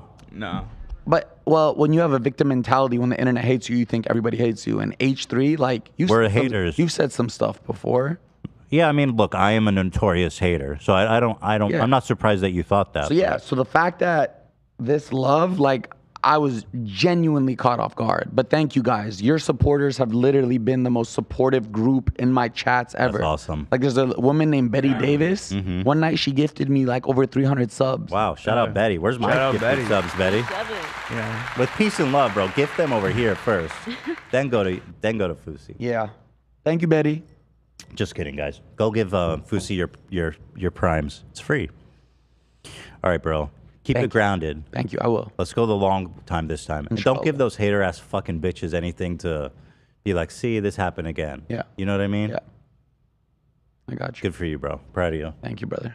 And thanks for being so honest. I think that's special. No, It's thank you for good. giving me the platform and being respectful towards what I shared. You could have taken it a whole different route. I shared some vulnerable shit. No, I want to learn. I'm here to learn, to listen. See? I'm not such a fucking hater-ass bitch all the time.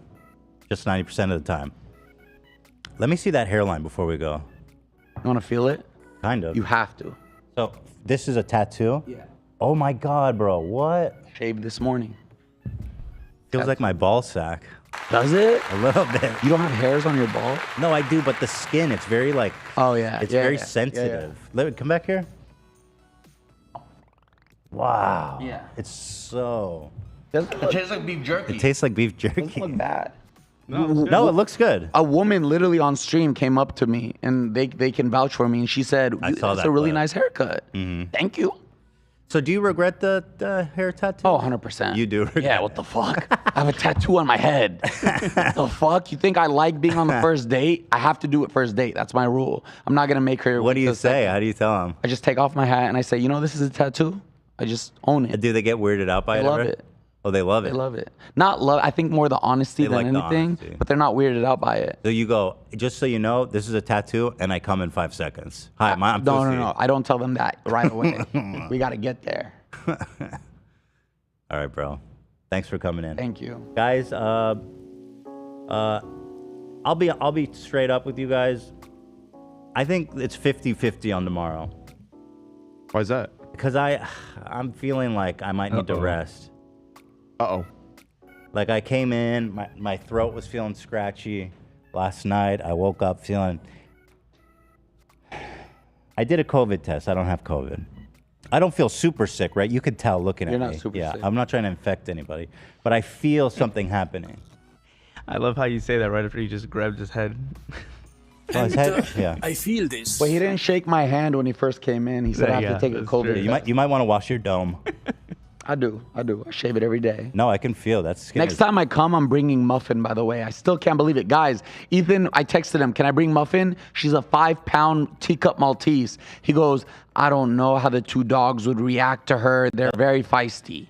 Yeah, because the last... And if she's like a sweet, I thought there were going to be little, 2 Rottweilers here. No, no, Those 2 tiny, the cutest thing is, dogs I've ever seen. Shredder will, and Alfredo too, when he gets going, they'll go after any dog regardless of size. So if the dog is smaller than them, they're gonna try to kill your dog. I'm sorry, bro. She can hold her own. Muffin can. She got taken by a coyote and survived. Oh my God. Yes. By That the is neck. terrifying. By the Wait, what neck. happened? My mom, I'm so scared of when that. I stay with my mom, she lets Muffin out every morning. So one morning, Muffin jumps off my bed, goes downstairs. Mom opens the door. Not 30 seconds later, I hear a shriek from my mom that a mom only gives when her son dies. Yeah. I immediately, in boxers, get out of bed, run outside. The neighbor's crying, a coyote just took your dog. Oh, no. We start chasing. The neighbors chased first, and it was a baby coyote, took Muffin, and the 2 parents were watching. We're looking, we can't find her. My heart was gone. I thought she was gone. As we're walking home, my dad goes, let's check this alley. We go down the alley. You hear, she's under the car. I don't go look because I think my dead dog is under the car. The neighbor runs up. She's bleeding and crying. But the neighbor goes and gets his car, pulls up to me because I'm stuck in shock. Yeah. And he goes, get in the car. We're going to the vet. Takes her to the vet. She survives. Wow. What a champion. If it was like the adult coyotes, she would have been gone because you saw the 2 punctures. She's 5 pounds. I mean, that's tiny. You see the 2 punctures in her neck, but it wasn't deep enough to... So the vet, she was there. She just got stitches and she was able to heal? Yeah. Oh, my God. That's so scary. Yeah. I would have lost my second dog. Dollar died when he was 3. My teacup Yorkie. You know, people were saying you killed your dog for clout. That's crazy. That's hurtful. That was my first dog. My mom didn't let me have a dog People are growing so up. vicious about you. Dollar was my first dog. I love Dollar with everything. He's tattooed on my fucking arm. No, I have the same love for my dogs, you know what I mean? So that seems crazy. I'm glad your dog's okay, man. Thank you. Next time I'm bringing her. Okay. If she survived the coyote, She's she could a survive survivor. Shredder. Yeah. Thank you so much, Ethan. All right, bro. Thank you. Have a good stream. Be good. Fucking 7, we just did that on the H3H3 podcast. Let's fucking go. Fousey's out of here. Yeah, so I'll let you guys know if I'm gonna try to make it tomorrow. Hopefully I'll be feeling better. We'll talk after I'm gonna here. rest tonight. But I'll definitely be back on Friday, come hell or high water. Do we have anything on Friday going on to say? This Friday. What do we have? Let's see. We have an ad planned. And, Very exciting. That's about all that's on the agenda for Friday. Okay. Well, we have a great episode. I swear to God, it's gonna be fun. It's your birthday Friday again. Actually, I think we have something pretty fun that we're maybe doing on Friday. I don't know. We'll Dan talk is not in the scorpion chair, by the way. Huh? Dan is not in the scorpion chair. Studio has been reshuffled. We'll talk about that on It Friday. finally happened. Or tomorrow. Anyway, guys, thank you with peace and love. This is a serious message. Thank you for watching. And I'll see you guys either tomorrow or Friday. Till then, thank you guys.